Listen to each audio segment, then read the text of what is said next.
The darkness pressed against Amara Johnson's face like a heavy blanket, thick and suffocating. She couldn't move her legs anymore. The cramping had started an hour ago, maybe two. Time had lost all meaning in this wooden prison. Her fingers scraped against the rough interior of the shipping crate as the truck hit another bump, sending a sharp pain through her spine. The smell of sawdust and motor oil made her stomach turn. She tried to shift her weight, but there was nowhere to go. Her knees were pressed against her chest, her neck bent at an angle that made every breath an effort. Sweat dripped down her temples despite the cold seeping through the thin walls.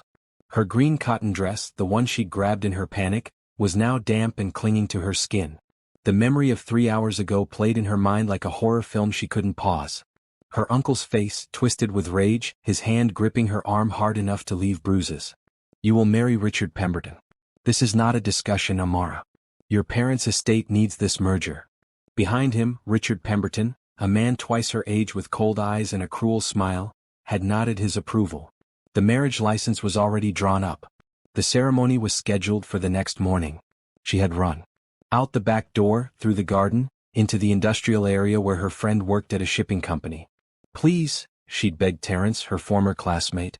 "I need to disappear. Just for a few days." He'd looked at her torn dress, her wild eyes, and asked no questions. He'd found this crate, marked for a residential delivery across the state. "It's going to a mansion," he'd whispered. "Rich people. They might help you."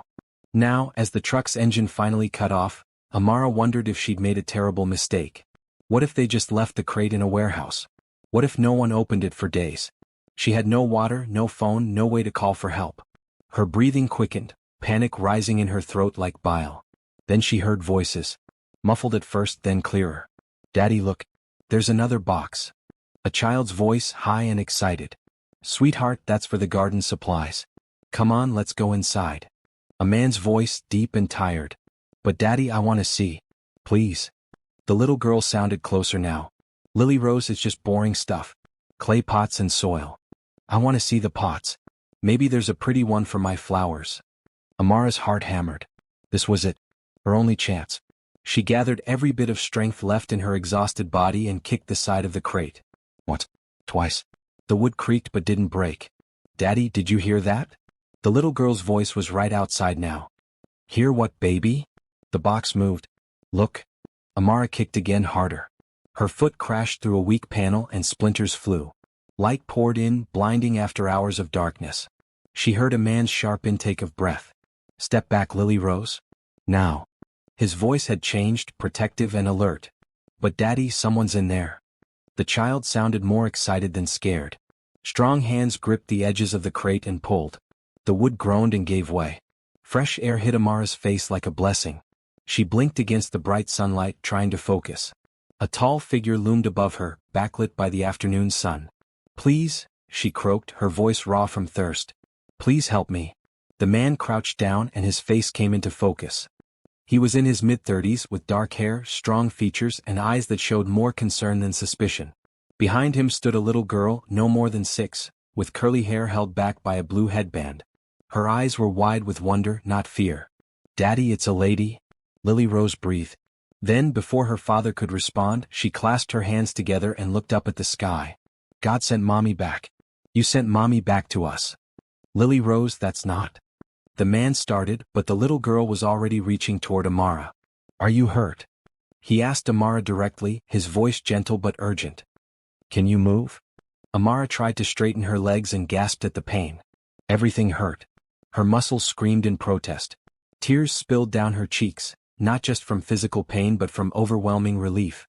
She was out. She was free. "I can't, my legs," she whispered. Without hesitation, the man reached into the crate. "I'm going to lift you out. Is that okay?" He waited for her nod before sliding one arm under her knees and another behind her back. He lifted her as if she weighed nothing, carrying her away from the broken crate and toward a house that looked like something from a dream. The mansion rose before them, all white stone and tall windows, surrounded by manicured gardens. A fountain bubbled in the circular driveway. This was where the crate had been delivered? This beautiful place? "Lily Rose, run inside and tell Mrs. Chin to bring water and the first aid kit to the guest room," the man instructed his daughter. "Now please." The little girl hesitated, still staring at Amara with those wide, hopeful eyes. Is she staying with us, Daddy? We'll figure that out. Go on, baby. Lily Rose ran toward the house, her small legs pumping fast. The man looked down at Amara as he walked. I'm Jackson Montgomery. You're safe now. I promise. Whatever you're running from, you're safe here. Amara wanted to believe him. She wanted to trust the stranger who held her so carefully, who didn't demand explanations, who simply offered help. But trust had been beaten out of her over the past 3 months since her parents died, since her uncle had taken control of everything. I'm Amara, she managed. Amara Johnson. Okay, Amara. Let's get you inside and checked out. Then when you're ready you can tell me what happened. No pressure. Just you're safe. That's what matters right now. They reached a side entrance and Jackson carried her through a mudroom into a bright, warm kitchen. A woman in her 50s appeared, her face showing alarm at the sight of them. Mr. Montgomery, what on earth? Mrs. Chin, this is Amara. She was trapped in that delivery crate outside. Can you help me get her comfortable in the downstairs guest room? And call Dr. Peters. Tell him it's urgent but not life-threatening.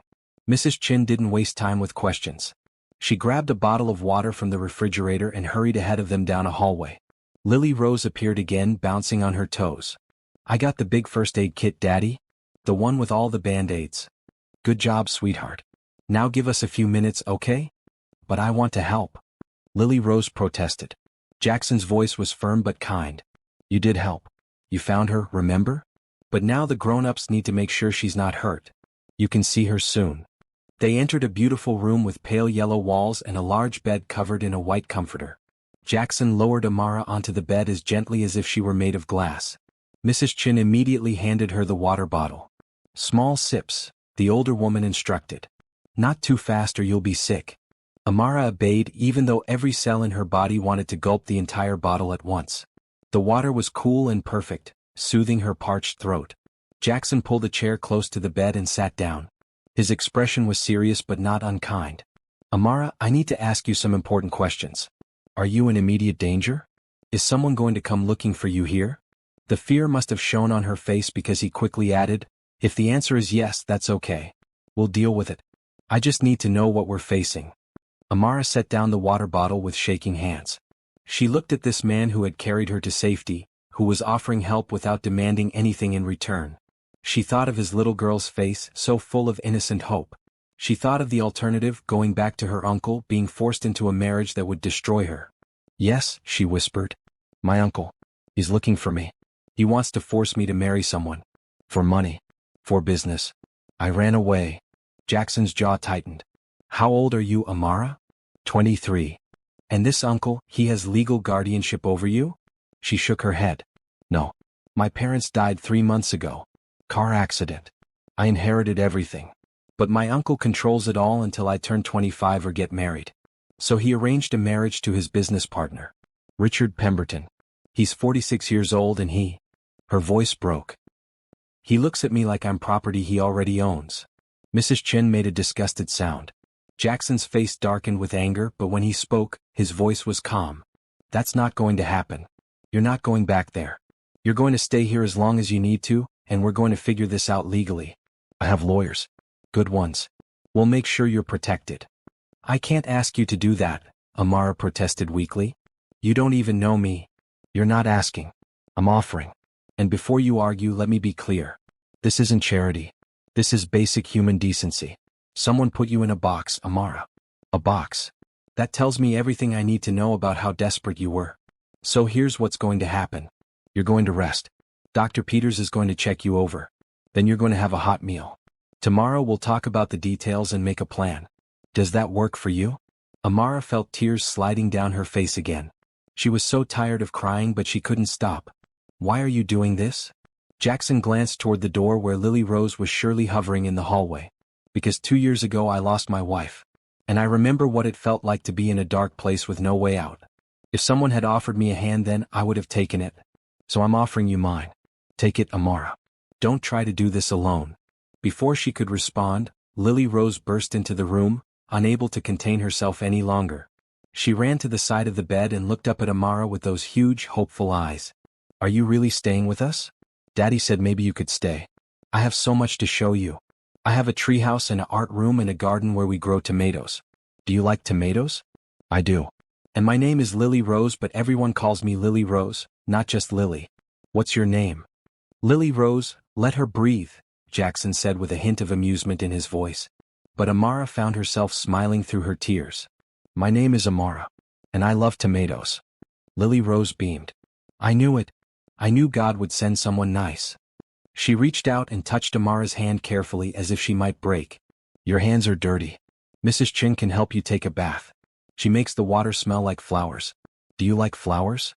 I do, Amara whispered. Then you'll love it here. We have so many flowers. Daddy plants them he plants lots of them. The little girl's voice caught, and suddenly she looked much older than 6. He says Mommy loved flowers. Jackson pulled his daughter close. She did, baby. Lily Rose looked back at Amara. My mommy died. But now you're here. So maybe you can stay? Please? Have you ever felt so desperate that you'd hide in a box just to escape? What would you have done in Amara's situation? Drop your thoughts in the comments below, and don't forget to subscribe for more chapters of this story. Your support means everything, and I want to hear what you think happens next. The room fell silent. Amara looked at this little girl who had already been through so much loss, who was now looking at a complete stranger with such open hope. She looked at Jackson, who watched her with patient understanding. She thought about the crate outside, about her uncle's angry face, about Richard Pemberton's cold smile. And then she thought about the possibility of something different. Something better. I would like that very much, Amara said softly. If it's really okay. It's really okay, Jackson confirmed. Welcome to the Montgomery house, Amara Johnson. For as long as you need it. Mrs. Chin cleared her throat. I'll run that bath now. And I'm making chicken soup for dinner. No arguments. As the older woman left the room, Lily Rose climbed carefully onto the bed next to Amara, settling in as if they'd known each other forever. Jackson started to protest, but Amara found herself reaching for the little girl's hand. It's okay, she said. I don't mind. Lily Rose snuggled closer. You're going to love it here. I just know it. This is the best day ever. Amara closed her eyes, feeling the softness of the bed beneath her, the warmth of the child beside her, the safety of this unexpected refuge. For the first time in 3 months she felt like she could breathe. Really breathe. Whatever came next, whatever challenges she still had to face, at least for this moment, she was exactly where she needed to be. The hot bath had felt like heaven. Mrs. Chin had been right about the flower scent, something light and sweet that made Amara's whole body relax. She'd soaked until her fingers pruned, letting the heat seep into her cramped muscles. The housekeeper had provided soft clothes, a pair of lavender cotton pants and a matching loose shirt that felt like clouds against her skin. Dr. Peters, a kind man in his 60s, had examined her thoroughly. Dehydration, muscle strain, some bruising, but nothing that won't heal, he'd announced. Rest, fluids, and gentle movement over the next few days. You're a lucky young woman. Lucky. The word felt strange. But as Amara sat in the bright kitchen that evening, a bowl of Mrs. Chen's promised chicken soup steaming in front of her, she thought maybe it was true. Maybe hiding in that crate had been the luckiest decision of her life. Lily Rose sat beside her, chattering away about everything and nothing. And this is where we eat breakfast every morning. Well, not every morning. Sometimes we eat in the dining room when Daddy has work people over. But I like the kitchen better. It's warmer. And Mrs. Chin makes pancakes on Saturdays. Do you like pancakes? I love pancakes. Especially with blueberries. Lily Rose, eat your soup before it gets cold, Jackson said from across the table. He'd changed into comfortable jeans and a blue sweater, looking less like the businessman who'd rescued her and more like a regular dad. Except there was nothing regular about him. Every time Amara glanced his way, she caught him watching her with a mixture of concern and something else she couldn't quite name. I'm eating and talking, Lily Rose protested. Mrs. Chin says I'm an excellent multitasker. Excellent, Jackson corrected gently. And Mrs. Chen was being generous. The little girl giggled and took a spoonful of soup. Amara found herself smiling. The normalcy of this moment, this simple family dinner, felt like something from another life. Her own childhood had been full of moments like these, before her parents died. Before everything fell apart. Penny for your thoughts? Jackson asked. Amara looked up, realizing she'd been staring into her soup. Sorry? I was just thinking, this reminds me of dinner with my parents. Before. Tell us about them, Jackson suggested. If you want to. Did she want to? Amara had spent the last 3 months avoiding those memories because they hurt too much. But something about this warm kitchen and these kind people made her want to share. My mom was a teacher. Second grade. She loved kids. She would have adored you, Amara said, looking at Lily Rose. And my dad was an engineer. He designed bridges. He used to tell me that he built connections, bringing people together across divides. That's beautiful, Jackson said softly. They were coming home from dinner. Their anniversary. A drunk driver ran a red light. Amara's voice stayed steady, surprising herself. They died at the scene. The police said it was instant. No pain. I tell myself that helps, but I don't know if it does. Lily Rose reached over and patted Amara's hand. My mommy died too. She got sick. Really, really sick. The doctors tried everything but nothing worked. Daddy says she's in heaven now, watching over us. I'm sure she is, Amara said, squeezing the little girl's hand. Maybe your mommy and daddy are there too. Maybe they're all friends now. The simple logic of a child's faith brought fresh tears to Amara's eyes. Maybe they are. Jackson cleared his throat. Lily Rose, why don't you go pick out a book for bedtime? Amara and I need to talk about some grown-up things. Can Amara read to me tonight? Lily Rose asked hopefully. If she's not too tired, Jackson said, looking to Amara for confirmation. I'd love to, Amara agreed. The idea of something normal, something good and simple like reading a bedtime story appealed to her deeply. Lily Rose bounced out of her chair and ran from the room, her footsteps echoing down the hallway. Jackson waited until the sound faded before speaking. I need to know more about your situation, he said. Not to pry but to help. My lawyer, Patricia Reeves, is coming by tomorrow morning. She's tough, smart, and she specializes in family law and estate issues. But I need to give her the full picture. Can you do that? Amara nodded. She'd known this conversation was coming. My parents left me everything. Their house, savings, my dad's business shares, my mom's family property. It's worth about $2 million total. In their will, they named my uncle Warren Johnson as the trustee until I turned 25. They thought they had time to change it. They'd made that will when I was 16 and my uncle was different then. Responsible. Caring. What changed? Jackson asked. His business failed.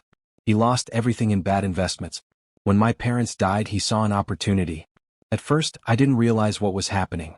He was helping me plan the funeral, handling the estate paperwork, being supportive. Then about 6 weeks ago, he introduced me to Richard Pemberton. Amara wrapped her hands around her soup bowl, needing the warmth. Richard is his business partner in some new venture. Something about real estate development. My uncle told me that Richard was interested in me, that he was a good man, a stable choice. I said I wasn't interested in dating. My parents had just died. But my uncle kept pushing. Then last week he told me the truth. He'd already arranged a marriage. The papers were drawn up. If I married Richard, my uncle would retain control of the estate as part of a business merger. They'd worked it all out. And if you refused? Jackson's voice was tight with barely controlled anger. He said I'd be cut off. That he'd freeze all the accounts, sell the properties, tie everything up in legal battles until I was 25. By then there wouldn't be anything left. He said Richard was my only option for security. That I should be grateful someone like him would even want me. Jackson pushed back from the table abruptly and walked to the window, his hands clenched at his sides. When he spoke, his voice was carefully controlled. That's financial coercion. Possibly fraud. Definitely grounds for removing him as trustee. Patricia will have a field day with this. But will it work? Amara asked. He has all the legal documents. He's my blood relative. I'm just a young woman trying to break a legal trust arrangement. Jackson turned back to face her. You're a young woman who was put in a shipping crate to escape a forced marriage. That's going to matter to a judge. Trust me, Amara. We're going to fight this and we're going to win. The certainty in his voice made her want to believe him. Why are you doing this? Really? You could have just called the police, let them handle it. He was quiet for a moment, then came back to the table and sat down. 2 years ago when my wife Claire was sick, I felt helpless. Completely helpless. I had all the money in the world, access to the best doctors, every resource imaginable, and I couldn't save her. After she died, I was drowning. My business partner Trevor kept the company running. Mrs. Chin kept Lily Rose fed and safe. I just existed. Then one day, about 6 months after the funeral, I was at a coffee shop and I saw a woman getting harassed by her ex-boyfriend. He was grabbing her arm, not letting her leave. Everyone around them was looking away, pretending not to see. So I walked over and asked if she needed help. She said yes. We called the police together and waited until they arrived. It was such a small thing, but it reminded me that I could still make a difference. that helping someone else helped me too. He met Amara's eyes. You needed help. I was in a position to provide it. It's really that simple. And honestly, Lily Rose hasn't smiled this much in months. So maybe you're helping us as much as we're helping you. Before Amara could respond, Lily Rose's voice called from upstairs. I found the perfect book. Come on, I'm ready. Jackson smiled. Duty calls. Are you sure you're up for this? I can read to her if you're too tired. I want to, Amara insisted, standing up. Her legs were still sore, but the rest and food had helped tremendously. Where's her room? Top of the stairs, second door on the right. I'll clean up here and join you in a bit. Amara made her way upstairs, taking in the beautiful house around her. Family photos lined the walls, mostly of Jackson, Lily Rose, and a beautiful woman with kind eyes who must have been Claire. Amara paused at one picture. Claire was laughing, her arms wrapped around a younger Lily Rose. The joy in the image was almost tangible. That's my mommy, Lily Rose said from her bedroom doorway. She was really pretty, right? Very pretty, Amara agreed. You look like her. Daddy says I have her smile. Come see my room. It's my favorite place in the whole house. The bedroom was painted a soft pink with white furniture and shelves full of books and toys. Drawings covered one wall, held up with colorful pushpins. A large window overlooked the garden, now dark in the evening light. Lily Rose climbed into bed, which was covered with a quilt decorated with flowers. She patted the space beside her. You can sit here. This is where Daddy usually sits. Amara settled onto the edge of the bed and took the book Lily Rose handed her. The Secret Garden. This is a wonderful story. It's about a girl who finds a hidden garden and makes it beautiful again, Lily Rose explained. I like it because she's sad at first but then she gets happy. Have you read it before? Many times. It was one of my favorites when I was your age. Then you'll read it really good. Can we start at chapter 3? Daddy and I already read the first 2 chapters. They read together for 20 minutes, Lily Rose occasionally interrupting to comment on the story or ask questions. Amara found herself relaxing into the rhythm of it, enjoying the weight of the child leaning against her shoulder, the simple pleasure of sharing a story. Jackson appeared in the doorway just as they finished the chapter. Time for sleep, Lily Rose? But we just got to the good part, the little girl protested. Tomorrow night, Jackson promised. Say goodnight to Amara. Lily Rose threw her arms around Amara's neck in a sudden, fierce hug. Thank you for reading to me. And thank you for staying. I'm really happy you're here. Amara hugged her back, something warm expanding in her chest. I'm happy to be here too.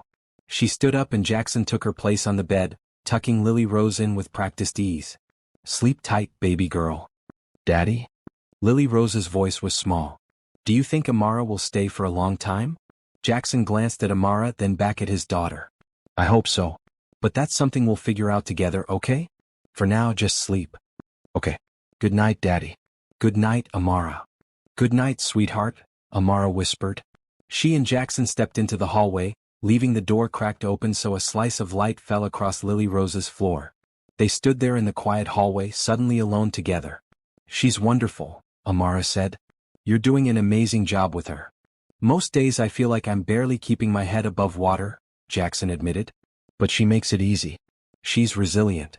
Stronger than I ever could have imagined. She gets that from you.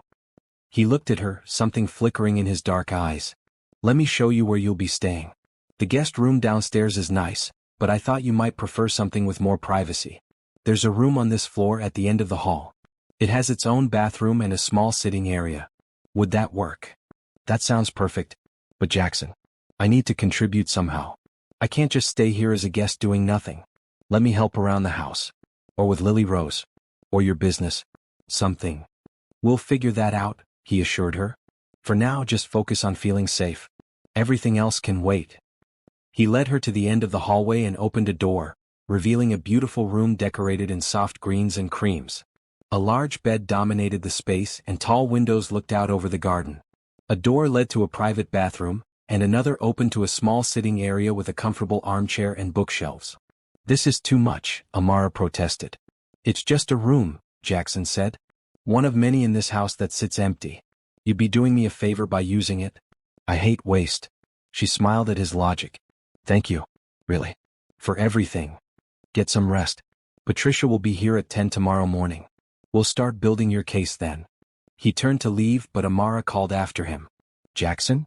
Lily Rose asked if I was sent by God. I know that's because she misses her mother. But I want you to know. I'll be careful with her heart. I won't let her get too attached if I have to leave. Jackson looked back at her, his expression serious. Don't worry about leaving right now. Just be here. Be present. That's all any of us can do. After he left, Amara explored her new room. Someone, probably Mrs. Chin, had already brought up a selection of clothes that would fit her. Basic items like jeans, shirts, pajamas. In the bathroom she found toiletries, towels, everything she might need.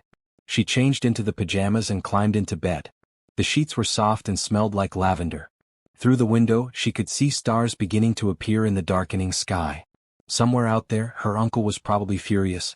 Richard was probably calling in favors, trying to track her down. But here, in this peaceful room, she felt miles away from all of that.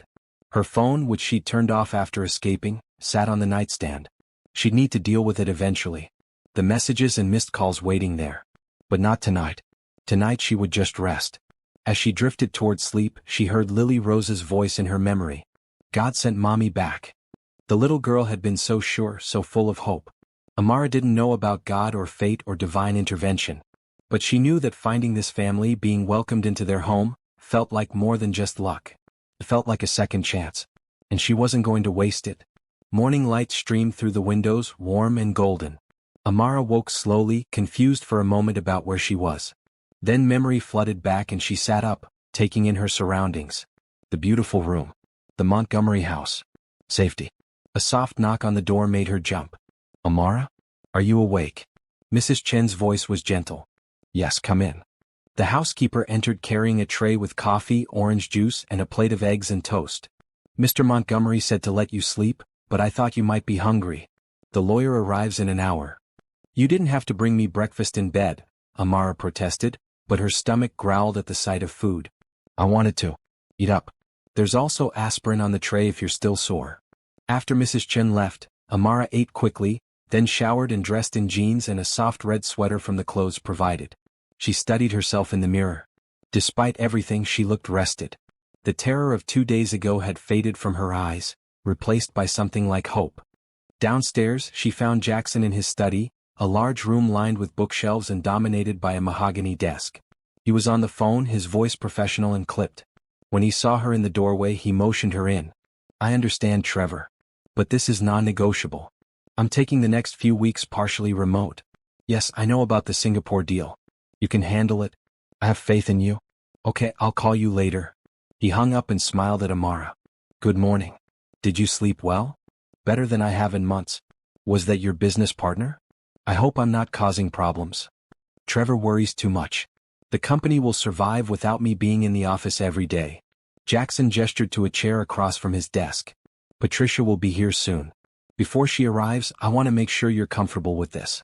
She's going to ask detailed questions. Some of them might be difficult. I'm ready, Amara said, settling into the chair. I want to fight back. Good. Because Patricia doesn't lose. As if summoned, the doorbell rang. A moment later, Mrs. Chin showed in a woman in her 50s wearing a sharp gray pantsuit. Her hair was cut short and professional, and her eyes were kind but shrewd behind wire-rimmed glasses. Patricia, this is Amara Johnson, Jackson introduced them. Amara, Patricia Reeves. Patricia shook Amara's hand with a firm grip. I've heard your situation. Let's get to work. For the next 2 hours, Patricia asked questions and took notes on her tablet. Amara explained everything in detail, her uncle's behavior, Richard Pemberton's involvement, the threats made, her escape. Patricia's expression remained neutral throughout, but occasionally she'd make a small noise of disapproval. This is a strong case, Patricia finally announced. Your uncle has violated his fiduciary duty as trustee. The coercion element is particularly damning. We'll file for emergency removal of trustee status and request a full accounting of the estate. I'll also petition for a restraining order against both Warren Johnson and Richard Pemberton. How long will all this take? Amara asked. Emergency hearing may be a week. Full resolution could be a few months. But the important thing is protecting you now. Which brings me to logistics. Where will you be staying during this process? Here, Jackson said firmly. For as long as needed. Won't that complicate things? Amara worried. My uncle could claim I'm being influenced. Patricia smiled. Let him try. You're a competent adult who escaped a coercive situation and found refuge with a family friend. That's how we'll frame it. Jackson, I'll need you to provide a statement about how Amara came to be here and your willingness to provide temporary housing. Not a problem. Good. Amara, I'll need you to write down every instance of threat or coercion you can remember. Dates, times, exact words if possible. Also, the name of anyone who witnessed any of these interactions. My cousin Nicole, Amara said suddenly. She works in my uncle's office. She saw and heard things. She tried to warn me, but I didn't realize how serious it was until it was almost too late. Can you contact her? I can try. She might be scared to go against my uncle though. Let's see what she says. Sometimes people surprise you. Patricia stood and gathered her things. I'll start filing paperwork today. Don't turn your phone back on yet. If you need to contact anyone, use Jackson's phone or get a new number. We don't want them tracking your location. After Patricia left, Amara felt simultaneously relieved and overwhelmed. Jackson must have seen it in her face because he came around the desk and sat in the chair beside her. This is a lot, he acknowledged. But you're doing great. Patricia's right that this is a strong case. What if my uncle fights dirty? He has money for lawyers too. Then we fight back. Amara, I need you to understand something. I don't make promises lightly, but I'm making you one now. We're going to see this through. Together. You're not alone anymore. The word, together, settled over her like a warm blanket. She'd been alone for so long, making every decision by herself, carrying every burden. The idea of sharing that weight was almost foreign. I need to do something useful, she said. I can't just sit around waiting for legal proceedings.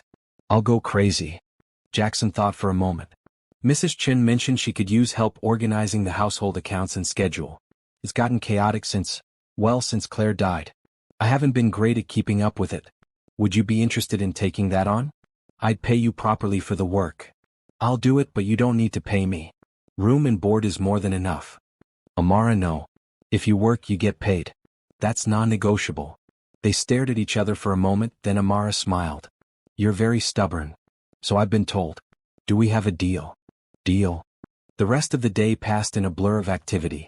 Mrs. Chin showed Amara the household filing system, which was indeed chaotic. Bills, receipts, schedules, all mixed together in a way that made no organizational sense. Amara immediately saw how she could help.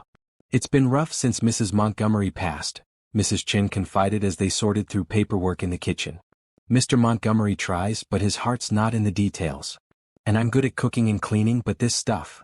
She gestured helplessly at the papers. I'll get it sorted out, Amara promised. My mom taught me to organize when I was young. She said a clear system equals a clear mind. Lily Rose arrived home from school at 3, bursting through the door with her backpack bouncing. Amara, you're still here. I thought maybe I dreamed you. I'm really here, Amara assured her. Can you help me with my art project? Please? We're supposed to draw our family and I want to make mine really good. Amara glanced at Mrs. Chin, who nodded approval. Go ahead. I can finish up here. In the bright sunroom that served as Lily Rose's art space, Amara helped the little girl sketch out her family drawing. Lily Rose drew her father first, tall and smiling. Then herself holding his hand. She paused, marker hovering over the paper. Should I draw Mommy? She asked quietly. Teacher said to draw our family now, but Mommy's still my family even if she's in heaven. Amara's heart ached. I think your mommy will always be part of your family. You could draw her standing beside you, like she's watching over you. Lily Rose's face brightened. That's perfect. She carefully added Claire's figure, giving her a halo and wings. Then she looked at the remaining space on the paper. Can I draw you too? Me? You're here now. That makes you part of the family, right? Amara didn't know how to answer. She didn't want to make promises she couldn't keep, but she also didn't want to hurt this sweet child. How about you draw me over here, she suggested, pointing to a spot near the edge. Like I'm visiting. Okay. Lily Rose drew Amara in her red sweater, making sure to include her smile. When Jackson came home at 6, he found them still in the sunroom, now working on a painting. Lily Rose had convinced Amara to try watercolors, and they'd created a messy but joyful abstract piece together. Daddy, look what we made. Lily Rose held up the painting proudly. That's beautiful, sweetheart. What is it? It's happiness. See all the bright colors mixed together? That's what being happy looks like. Jackson met Amara's eyes over his daughter's head, and something passed between them. Understanding. Gratitude. Maybe something more. Dinner that evening was Chinese takeout, eaten around the kitchen table while Lily Rose recounted every detail of her school day. Afterward, they watched a nature documentary together in the living room, Lily Rose snuggled between her father and Amara on the couch.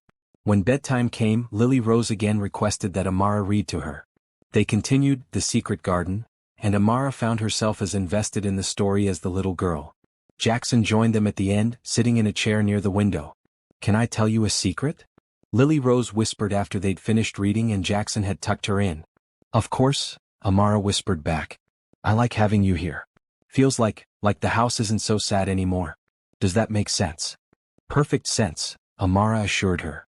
After Lily Rose fell asleep, Amara and Jackson walked downstairs together. In the kitchen, Jackson made tea while Amara organized the last of the day's paperwork. "She's getting attached," Jackson said quietly. "I probably should have anticipated that. Is that a bad thing?" Amara asked. "I don't know. What happens when this is all resolved and you?" He trailed off. "When I what?" "Leave." Amara turned to face him. "Is that what you expect me to do?" "I don't know what to expect. We've known each other for less than 48 hours. This whole situation is surreal." "It is," Amara agreed. "But Jackson, I'm not planning to leave the moment my legal issues are resolved. I don't have anywhere else to go. My parents' house is empty. I have no other family I can trust. My friends, they all drifted away after my parents died. I was dealing with so much that I pushed people away. So yes, I'll need to figure out my long-term plan eventually. But that doesn't mean I'm going to just disappear tomorrow." Jackson set down his tea mug and crossed to where she stood. "I'm glad. Selfishly, I'm really glad. Because Lily Rose isn't the only one who likes having you here." The air between them felt charged. Amara's heart sped up as she looked into his eyes.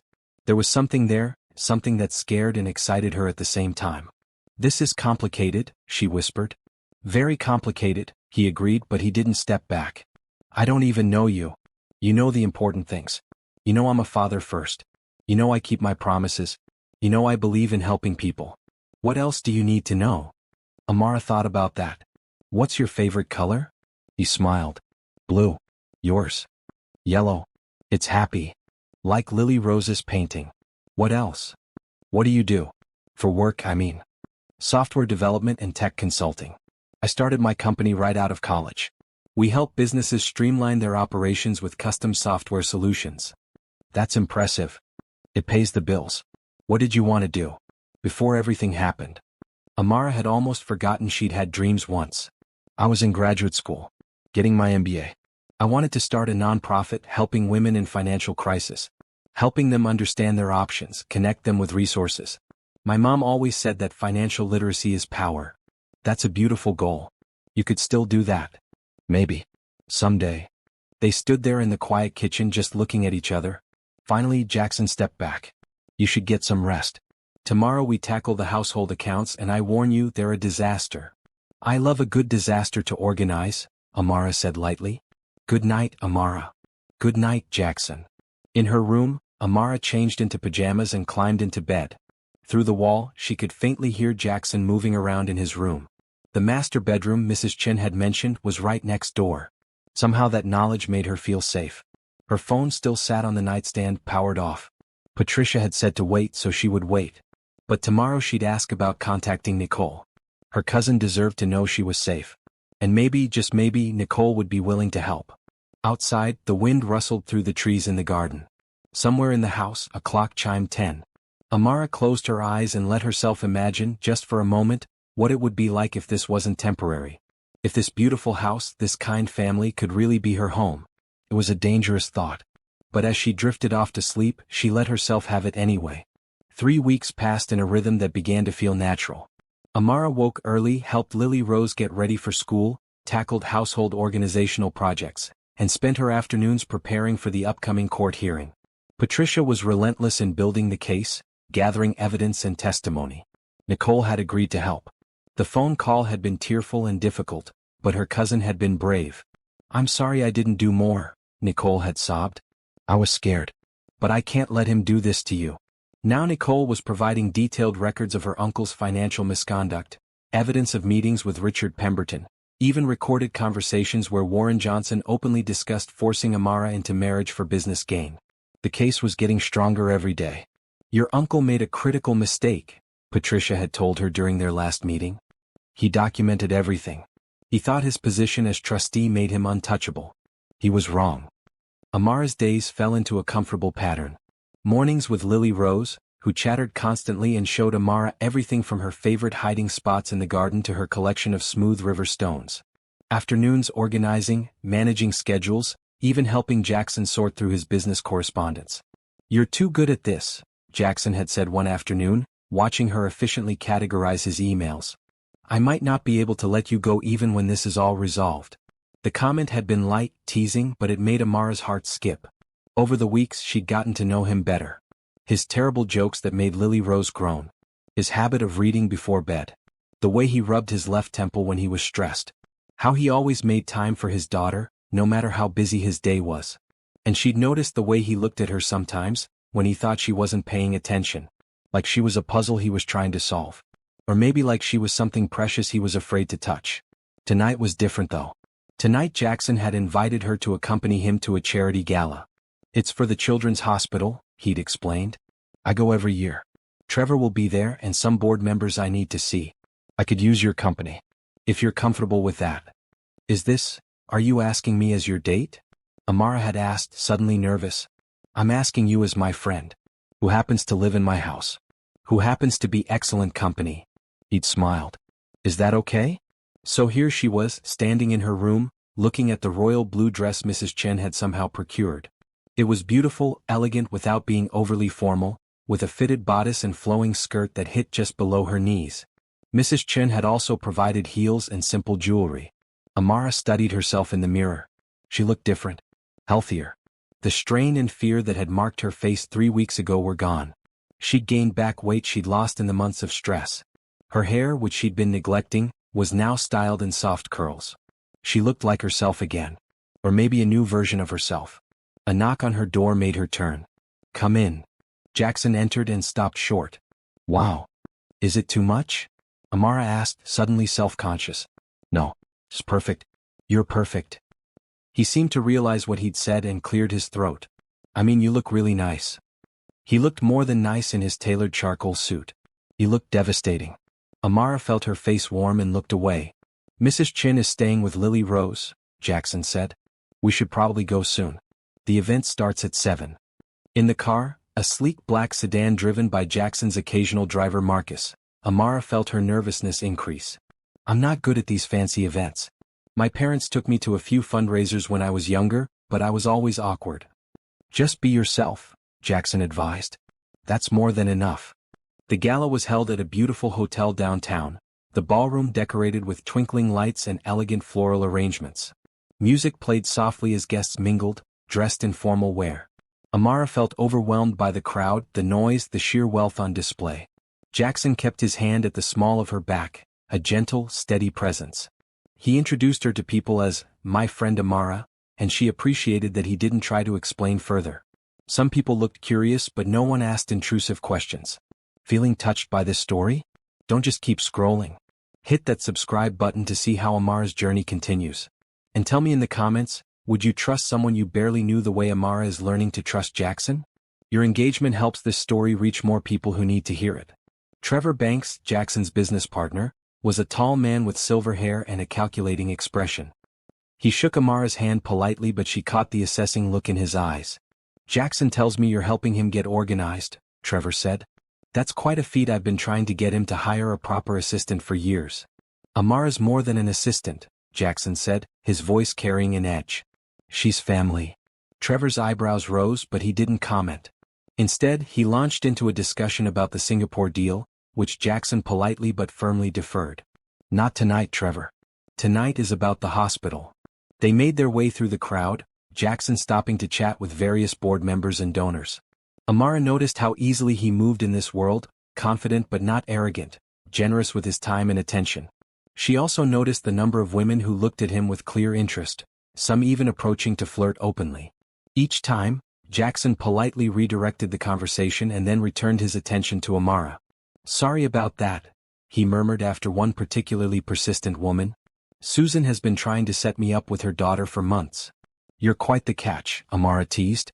Single father, successful businessman, great house. Is that all I am? A checklist of desirable traits. Of course not. You also make terrible jokes. He laughed, a real, genuine laugh that made people nearby turn and smile. Okay, you got me there. Dinner was served at round tables decorated with fresh flowers. Amara found herself seated between Jackson and a kind older woman named Margaret who ran a literacy program. They talked easily about books and education, and Amara found herself relaxing. You have a good head on your shoulders, Margaret said. And you clearly care about making a difference. If you ever want to volunteer with our program, we'd love to have you. I'd like that, Amara said, meaning it. She'd been so focused on survival that she'd forgotten about contribution, helping others, making the world a little better. Her parents had always emphasized service and she'd lost that somewhere along the way. After dinner there was dancing. Amara watched couples move across the floor, feeling a wistful tug in her chest. She'd always loved to dance but hadn't done it in years. Dance with me, Jackson said, appearing at her elbow. I'm not very good. Neither am I. We'll be terrible together. He led her onto the floor as a slow song began. His hand settled on her waist and she placed hers on his shoulder. They moved together, not smoothly but comfortably, finding their rhythm. Thank you for coming with me tonight, Jackson said quietly. I wasn't looking forward to this event, but having you here made it nice. Nice. Amara repeated, smiling. That's quite the endorsement. Better than nice. It made it bearable. Enjoyable even. I'm glad. They swayed in silence for a moment. Around them, other couples danced, lost in their own worlds. The music was soft and romantic, the lights low. Amara felt Jackson's thumb trace a small circle on her back, probably unconsciously. The gesture sent warmth through her entire body. Amara, he began, then stopped. What? Never mind. It can wait. But she saw something in his eyes, something intense and uncertain. Tell me. He pulled back slightly to look at her. This thing between us. Whatever it is. I'm not imagining it, am I? Her breath caught. No. You're not imagining it. I don't want to rush anything. You're dealing with so much. And I'm still figuring out how to live without Claire. How to be a single father. How to be myself again. But I can't deny that you've become important to me. To us. To our family. You're important to me too, Amara whispered. You saved me. Literally saved my life. And these past weeks, I've felt more at home with you and Lily Rose than I have anywhere since my parents died. So what do we do about it? I don't know. Take it slow? See where this goes? I don't want to mess anything up. Especially not for Lily Rose. Neither do I. So we take it slow. We keep building this, whatever this is. And we don't put pressure on it to be anything more than what it naturally becomes. I can do that, Amara agreed. The song ended and another began, more upbeat. They stayed on the floor, their dancing becoming less formal, more playful. Jackson twirled her, making her laugh. She stepped on his foot accidentally, and they both dissolved into giggles like teenagers.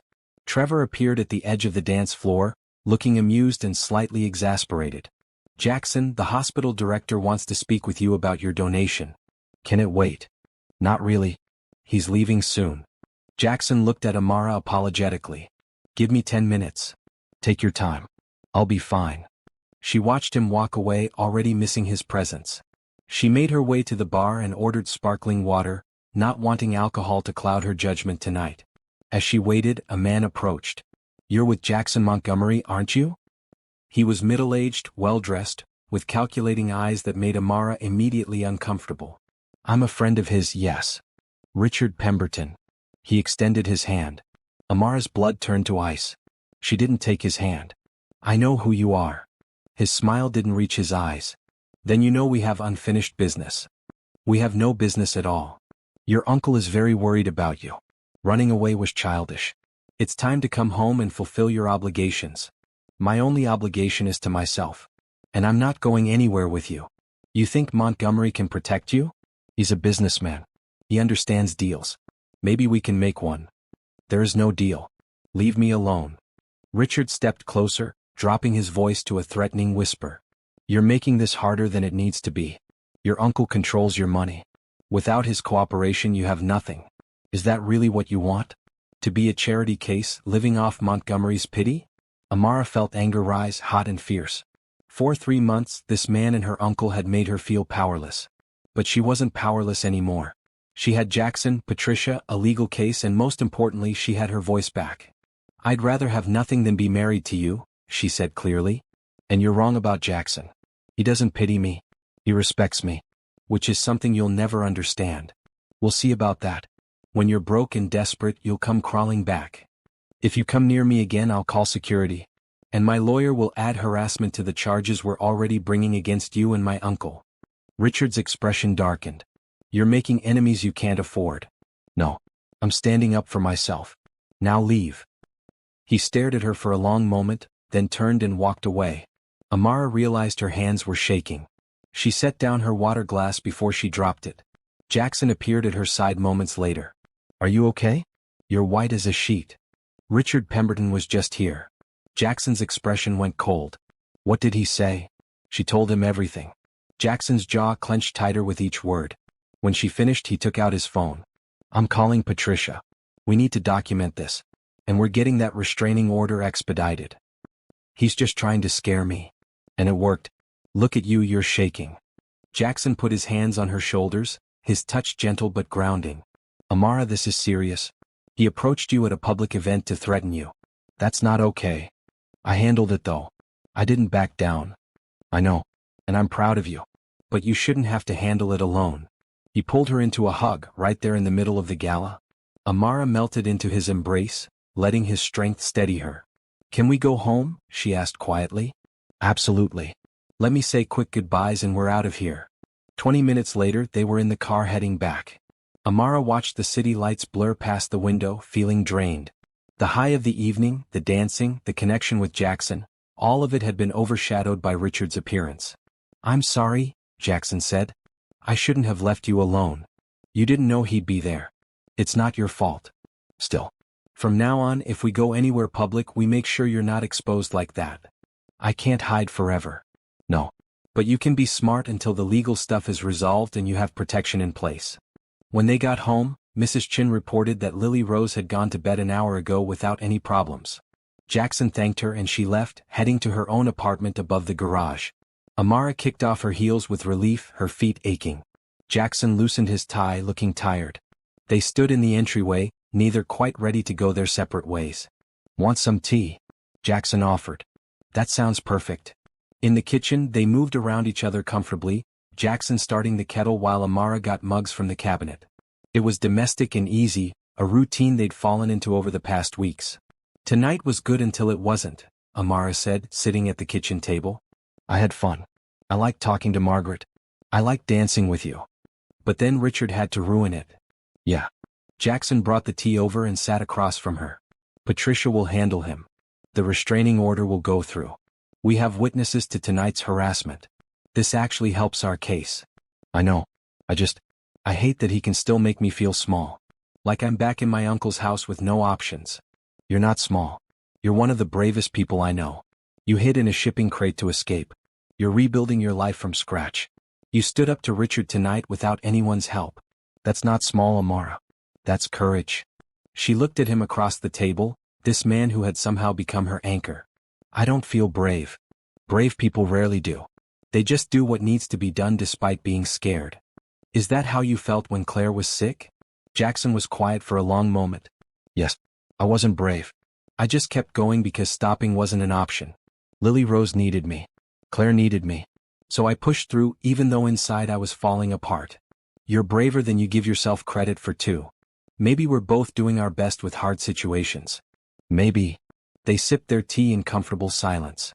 Finally, Amara stood. "I should get to bed. Long day tomorrow." Jackson walked her to the stairs.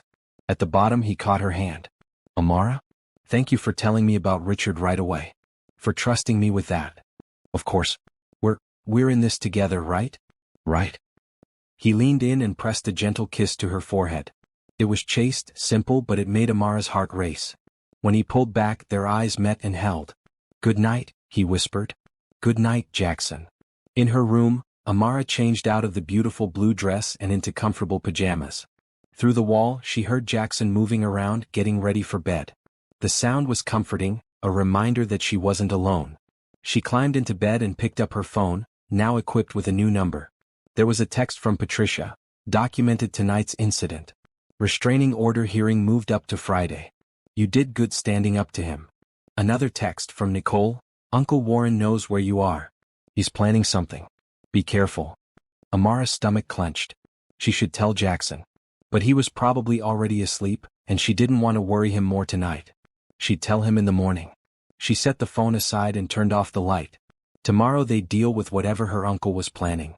Tonight, she'd just let herself feel grateful for this place, these people, this unexpected family that had formed around her. And she'd let herself admit, just to herself in the darkness, that she was falling for Jackson Montgomery. Despite the timing, despite the complications, despite every logical reason she shouldn't. Her heart didn't seem to care about logic. It just kept leading her toward him. Morning arrived with rain pattering against the windows. Amara woke to find a text from Jackson. Stay in bed. I'm making breakfast. We'll bring it up. She smiled at her phone, warmth spreading through her chest. 20 minutes later, he appeared with a tray loaded with pancakes, fresh berries, and coffee. You didn't have to do this, Amara protested, sitting up in bed. I wanted to. Lily Rose is at a sleepover at her friend Emma's house, and Mrs. Chin has the day off. So it's just us. He set the tray on her lap, then hesitated. Can I sit? Of course. He settled at the foot of her bed, watching her take the first bite. Did you sleep okay after last night? Eventually. Jackson, Nicole sent me a message. My uncle knows I'm here. He's planning something. Jackson's expression hardened. What kind of something? She didn't say. Just that I should be careful. Then we'll be careful. Aunt Patricia's hearing is in 2 days. Once that restraining order is in place, they can't come near you. What if they try something before then? Then they'll regret it. Amara, I promise you, I won't let anything happen to you. She believed him. That was the strange part. After months of not being able to trust anyone, she trusted Jackson completely. It should have scared her how much she relied on him, but instead it felt right. Tell me about Claire, she said suddenly. If that's okay. Lily Rose talks about her, but you rarely do. Jackson was quiet for so long that Amara thought he might not answer. Then he started talking, his voice soft. We met in college. She was studying elementary education and I was in the computer science program. She was in the library one night, crying over a statistics assignment. I was terrible at talking to girls, but I sat down and offered to help. We stayed until the library closed, and by the end of the night, I knew I wanted to marry her. That's beautiful. She was beautiful. Not just physically, though she was that too. But her spirit, her heart. She saw the best in everyone. When I started my company and was working insane hours, she never complained. She just supported me, believed in me. Then when Lily Rose was born, watching her become a mother, I thought I couldn't love her more, but I did. His voice caught. When she got sick, it was sudden. Stage 4 cancer came out of nowhere. 6 months, they said. She lived for 8, but those last 2 months. I wouldn't wish that on anyone. She was in so much pain. But she never stopped thinking about Lily Rose, about making sure she'd be okay. Her last words to me were, take care of our baby girl. Not, I love you, or, I'm scared. Just making sure her daughter would be protected. Tears were rolling down Amara's cheeks. I'm so sorry. I was angry for a long time. At God, at the universe, at the unfairness of it all. She was only 31. We were supposed to grow old together. Instead, I was a widower at 33 raising a 4-year-old alone. But you did it. You're doing it. Barely. Trevor ran the company for the first year. Mrs. Chin basically raised Lily Rose. I was just present, going through the motions. It took a long time to feel like myself again. And honestly, I'm not sure I'll ever be exactly who I was before. Grief changes you. It does, Amara agreed. After my parents died, I felt like I was split in two. The version of me from before and this new, broken version. Are you still broken? Less than I was. Being here with you and Lily Rose is putting some of the pieces back together. Jackson moved closer, taking the breakfast tray and setting it on the nightstand. He took her hands in his thumbs tracing circles on her palms. I need to tell you something, he said. And I need you to just listen, okay? Don't respond yet. Okay. When you climbed out of that crate, terrified and desperate, something in me shifted. I thought I was done. Done with feeling, done with hoping, done with letting anyone new into my life. It was safer that way. Less painful. But then there you were, and Lily Rose declared you were a gift from God, and suddenly the house felt alive again. You brought light back into our home, Amara. Your laugh, your kindness, the way you are with Lily Rose. Even the way you organize my chaotic paperwork. He smiled. You've become essential to us. To me. Amara's heart was pounding. Jackson. I'm not asking for anything. I just needed you to know. Because last night, dancing with you, holding you, I realized something. I'm falling for you. Maybe I've been falling since that first day. And I know the timing is terrible and complicated and there are a million reasons we should take this slow. But I can't not tell you. I can't keep pretending this is just about giving you a safe place to stay. It's more than that. You're more than that. She looked at him, this good man who had saved her, who made terrible jokes to make his daughter laugh, who still grieved his wife but was brave enough to open his heart again. And she felt the truth of her own feelings rise up, impossible to deny. I'm falling for you too, she whispered. I tried not to. I told myself it was just gratitude or circumstance or trauma bonding. But it's not. The way you show up for Lily Rose every single day. The way you listen when I talk. The way you make me feel safe and valued and like I matter. I'm falling for you, Jackson Montgomery, and it terrifies me. Why does it terrify you? Because what if it doesn't work? What if I'm not ready? What if you're not ready? What if we mess this up and I lose you and Lily Rose in this home? I've lost so much already. I don't know if I can survive losing more. Jackson cupped her face in his hands. We might mess up. We probably will at some point because that's what people do. But we'll figure it out together. That's what's different this time. You're not alone. I'm not alone. We have each other. Promise me something, Amara said. Promise me we'll be honest. If something's wrong, if this is moving too fast or not working, we talk about it. We don't let things fester. I promise. Do you promise the same? Yes. He leaned in slowly, giving her time to pull back if she wanted. She didn't want to. She met him halfway, their lips touching softly at first, then deeper. The kiss was gentle and sweet and full of promise. When they finally pulled apart, both were breathless. Wow, Amara whispered. Yeah. Wow. They kissed again, this time with more confidence. Jackson's hands tangled in her hair, and Amara pulled him closer, wanting to eliminate every bit of space between them. Rain continued to fall outside, creating a cocoon of sound that made the world feel very small and safe.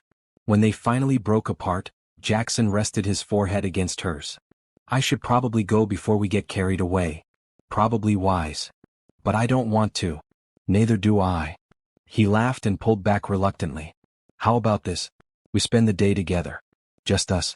No legal stuff, no stress, no responsibilities. We order pizza, watch movies, and just be. That sounds perfect. He stood and headed for the door, then turned back. Amara? This is real, right? I'm not imagining this. It's real. His smile was brilliant. Good. Eat your breakfast.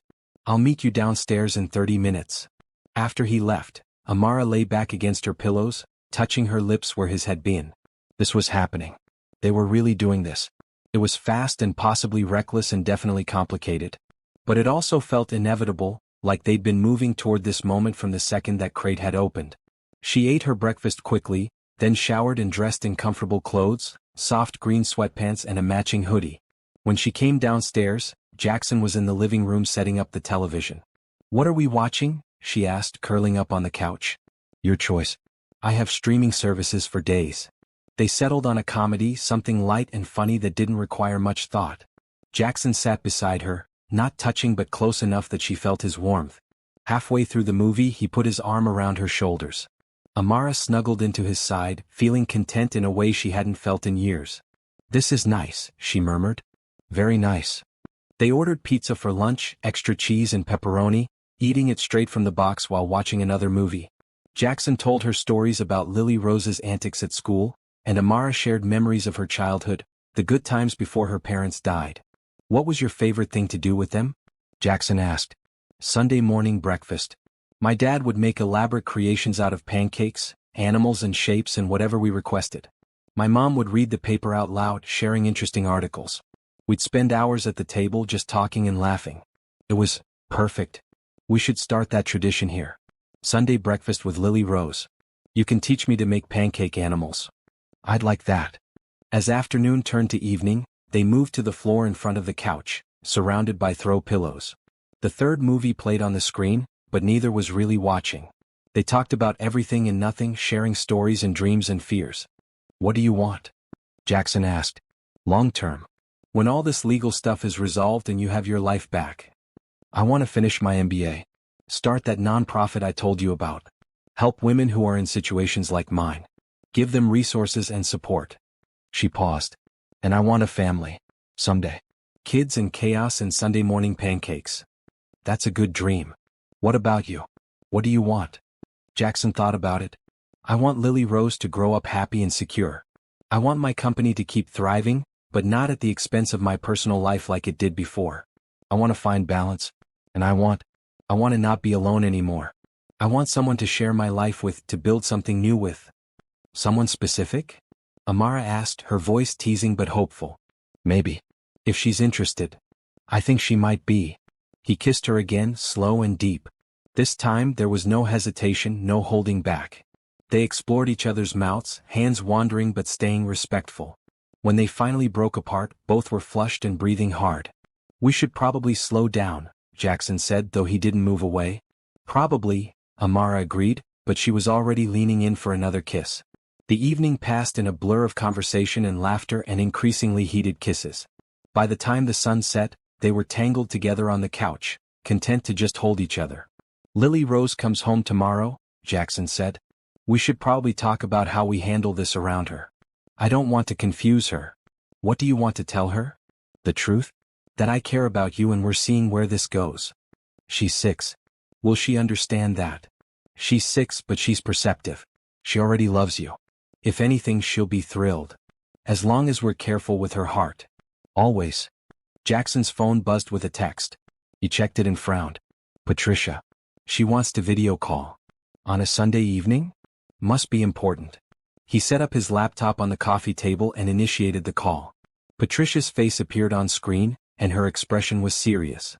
Sorry to bother you after hours, she said. But we have developments. What kind? Jackson asked, his hand finding Amara's. Nicole provided additional documentation this afternoon. Emails between Warren Johnson and Richard Pemberton that explicitly discuss forcing Amara into marriage. They outlined their plans to drain the estate once the marriage was finalized. It's damning evidence. That's good, right? Amara asked. Very good. I forwarded everything to the judge. I'm pushing for an emergency hearing tomorrow instead of Friday. With this evidence, I believe we can get immediate removal of Warren as trustee and grant you direct access to your funds. Amara's breath caught. Tomorrow? If the judge agrees. Which I think he will. This is an open and shut case at this point. Warren and Richard have dug their own graves. What do I need to do? Amara asked. Be ready to appear via video conference at 10 a.m. Dress professionally. Be prepared to answer questions about the coercion and your current living situation. I'll handle the rest. After the call ended, Amara sat in stunned silence. It could be over tomorrow. This whole nightmare could be over. How do you feel about that? Relieved. Scared. What if something goes wrong? Patricia doesn't lose. You heard her. The evidence is solid. But if I get control of the estate, if this is resolved, what happens next? Jackson pulled her close. What do you want to happen next? I don't know. I haven't let myself think that far ahead. Think about it now. If tomorrow goes well and you have your freedom and your resources back, what do you want? Amara looked around the beautiful living room, thought about Lily Rose's laughter, remembered the feeling of Jackson's arms around her. I want to stay, she whispered. Not because I have to, but because I choose to. I want to see where this goes. Is that crazy? Not even a little bit. They sat together in the growing darkness, holding each other as rain continued to fall outside. Tomorrow would bring answers, resolution, hopefully justice. But tonight they had this moment. This connection. This beginning. And that was enough. The morning arrived too quickly. Amara woke at 6, her stomach in knots despite the positive developments from yesterday. Today would determine everything. Her freedom, her future, her ability to truly move forward. She dressed carefully in a professional maroon blouse and black slacks, clothes Mrs. Chen had picked up for her last week. She applied minimal makeup and pulled her hair into a neat bun.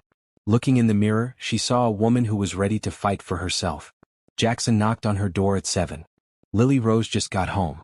She wants to see you before school. Downstairs, Lily Rose was at the kitchen table eating cereal, still in her pajamas from the sleepover. When she saw Amara, she jumped up and ran over for a hug. I missed you. Emma's house is fun, but I like home better. Did you and Daddy have fun yesterday? We did, Amara said, catching Jackson's eye over the little girl's head. We watched movies and ordered pizza. Without me. Lily Rose pouted. We'll have a movie night all together soon, Jackson promised. Now go get ready for school. The bus comes in 30 minutes. After Lily Rose ran upstairs, Jackson pulled Amara into a quick kiss.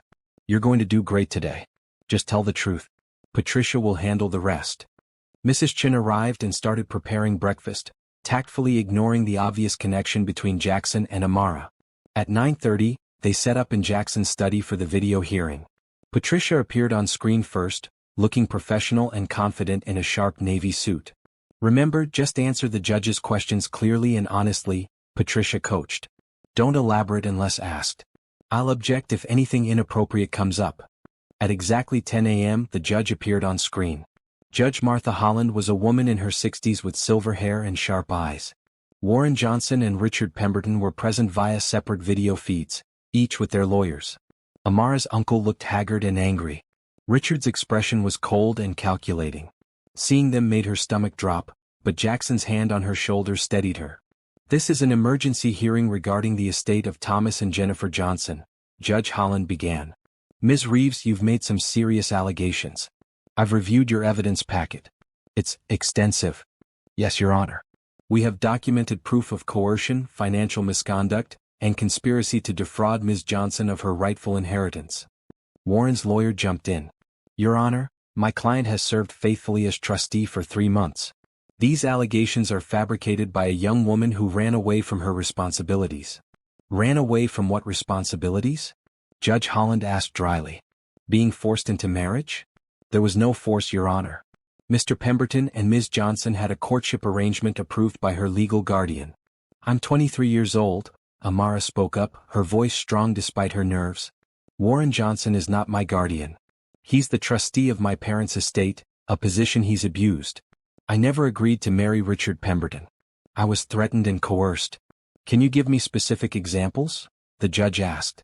Amara recounted the incidents, the meetings with Richard that made her uncomfortable, her uncle's increasing pressure, the final confrontation where she was told the wedding was scheduled regardless of her consent. Patricia presented the emails Nicole had provided, showing the conspiracy in black and white. Warren's lawyer tried to argue that the emails were taken out of context, but Judge Holland wasn't having it. Counsel, these emails explicitly discuss forcing Ms. Johnson into marriage for financial gain. There's no context that makes that acceptable. What about her current living situation? Richard's lawyer interjected. She's residing with a wealthy man. How do we know she hasn't been coerced or influenced there as well? Jackson tensed beside Amara, but Patricia smoothly addressed it. Ms. Johnson is living with the Montgomery family as a guest. Mr. Montgomery has provided temporary refuge while we sort out this legal matter. He has no financial stake in this case. Unlike Mr. Johnson and Mr. Pemberton, who stand to profit significantly from Ms. Johnson's continued subjugation. Mr. Montgomery, you're present, I see, Judge Holland said. Can you speak to Ms. Johnson's situation in your home? Jackson cleared his throat. Your Honor, Amara arrived at my home by accident. She was desperate to escape a dangerous situation. My daughter and I have provided her with a safe place to stay while the legal process unfolds. That's the extent of it. She's free to come and go as she pleases, makes her own decisions and has privacy and autonomy. And you expect nothing in return? Nothing beyond basic courtesy and respect, which she provides. Your Honor, I'm a father. If my daughter were ever in a situation like this, I'd hope someone would help her. The judge nodded thoughtfully. Ms. Johnson, what do you want to happen here? I want Warren removed as trustee. I want direct control of my parents' estate.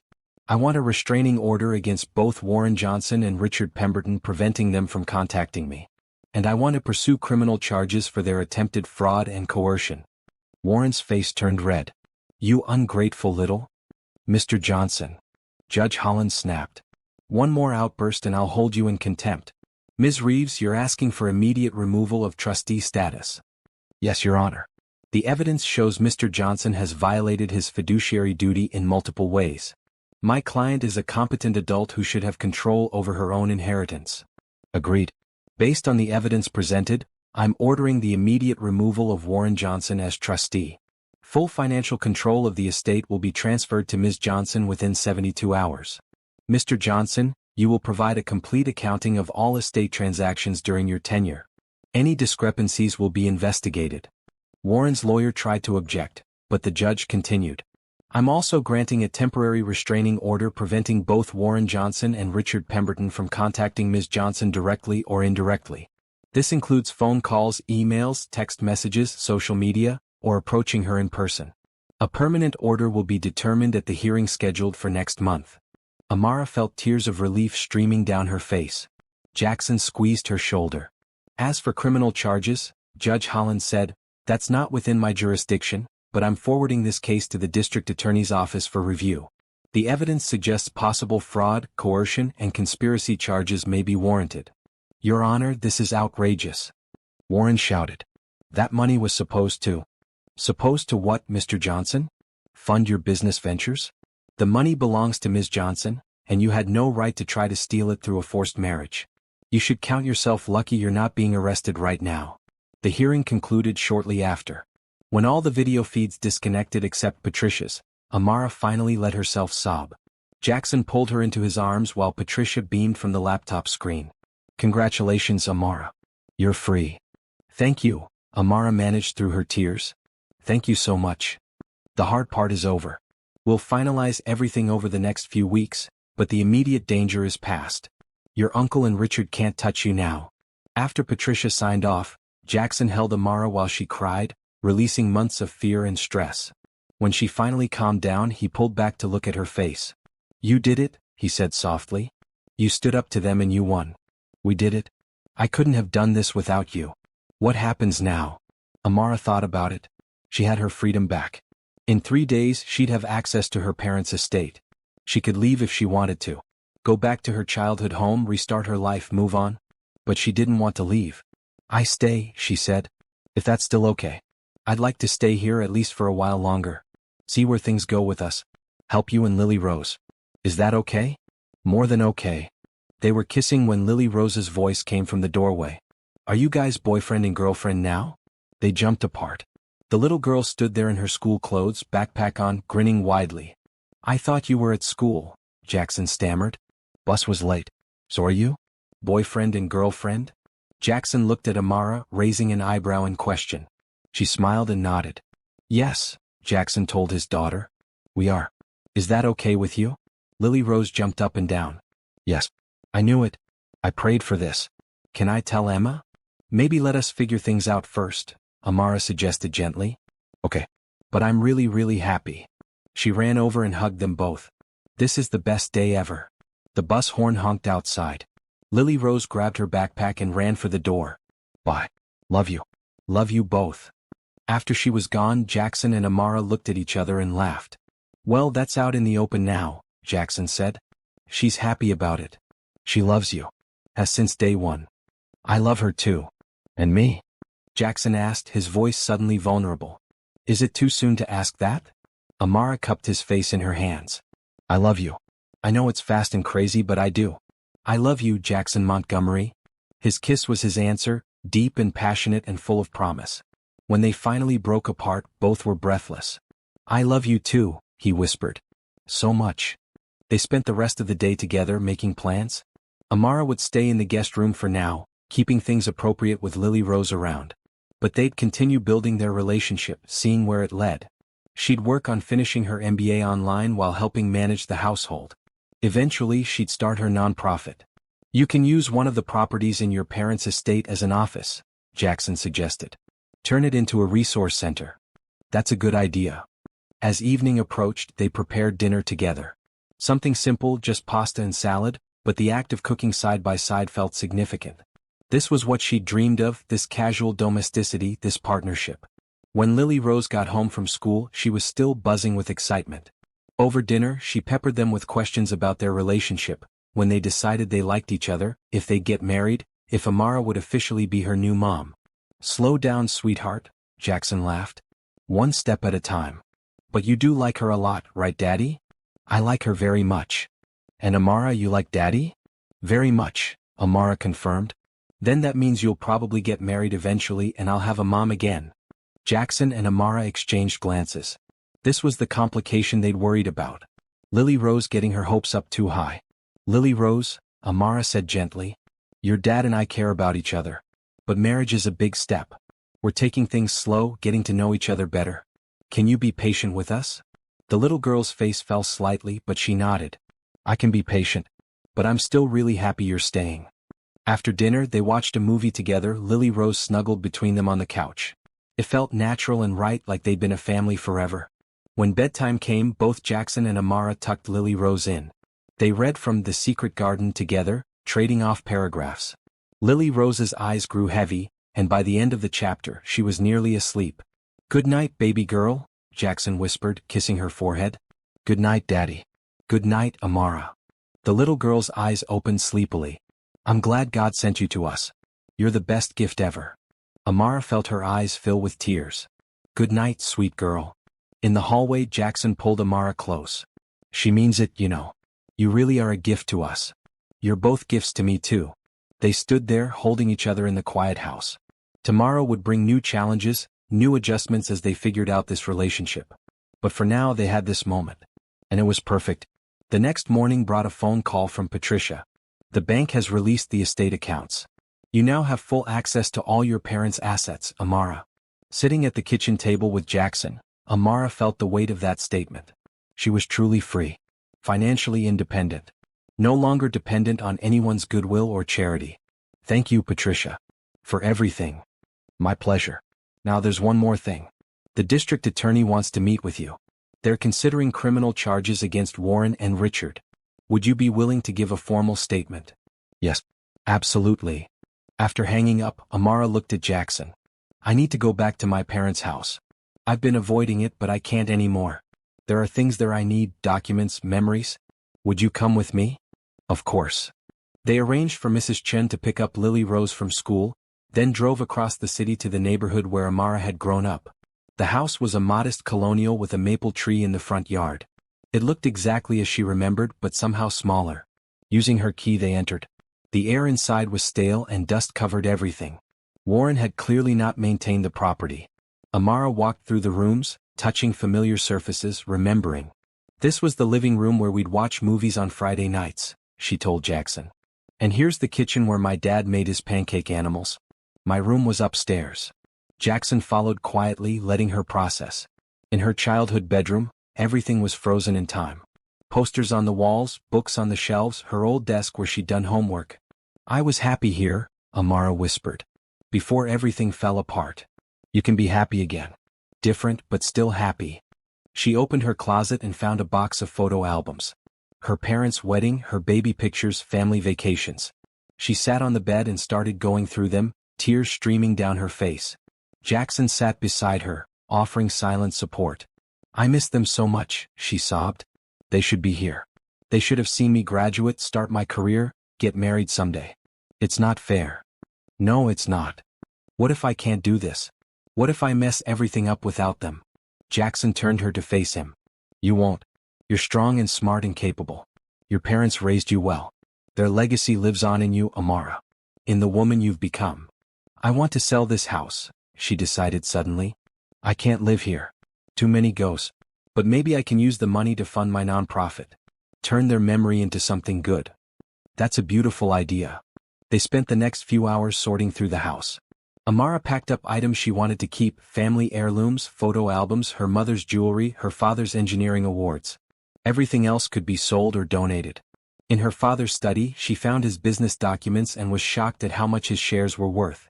Combined with the house value and her mother's family property, her inheritance totaled nearly $2.5 million. It was overwhelming.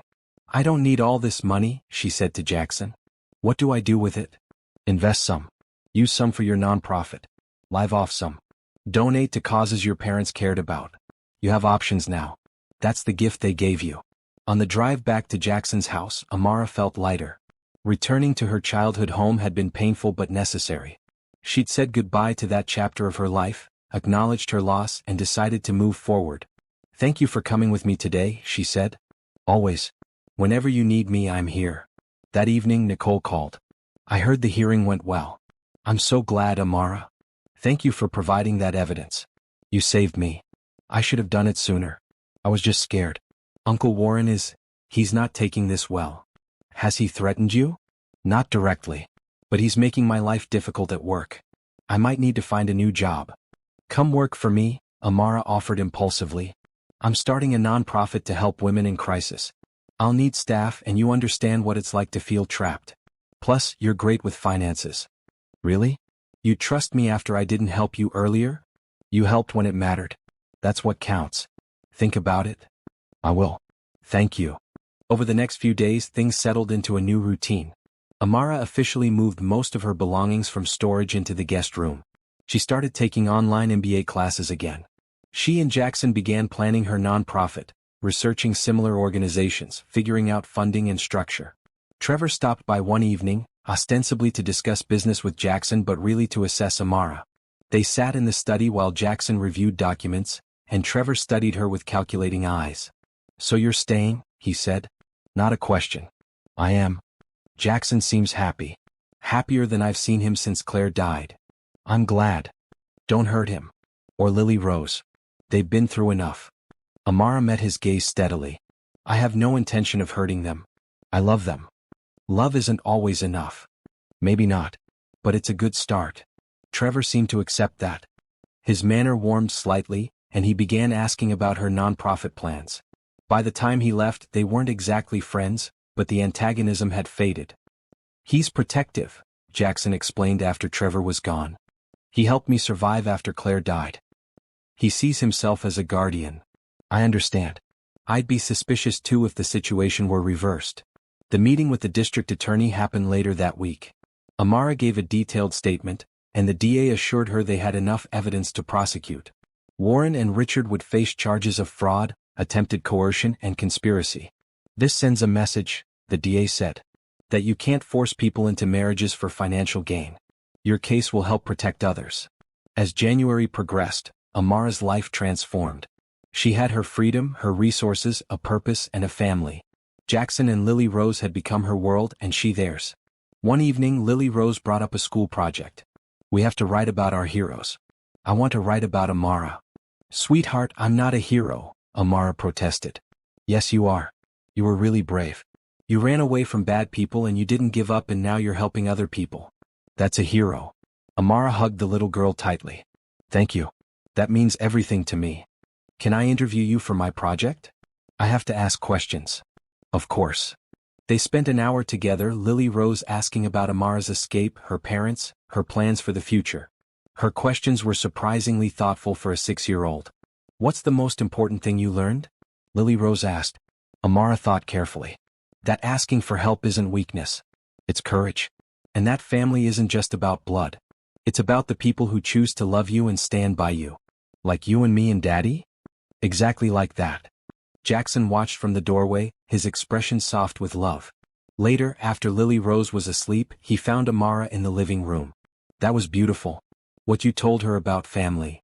I meant it. You two have given me more than you'll ever know. We love you, Amara. Both of us. Completely. I love you too. So much.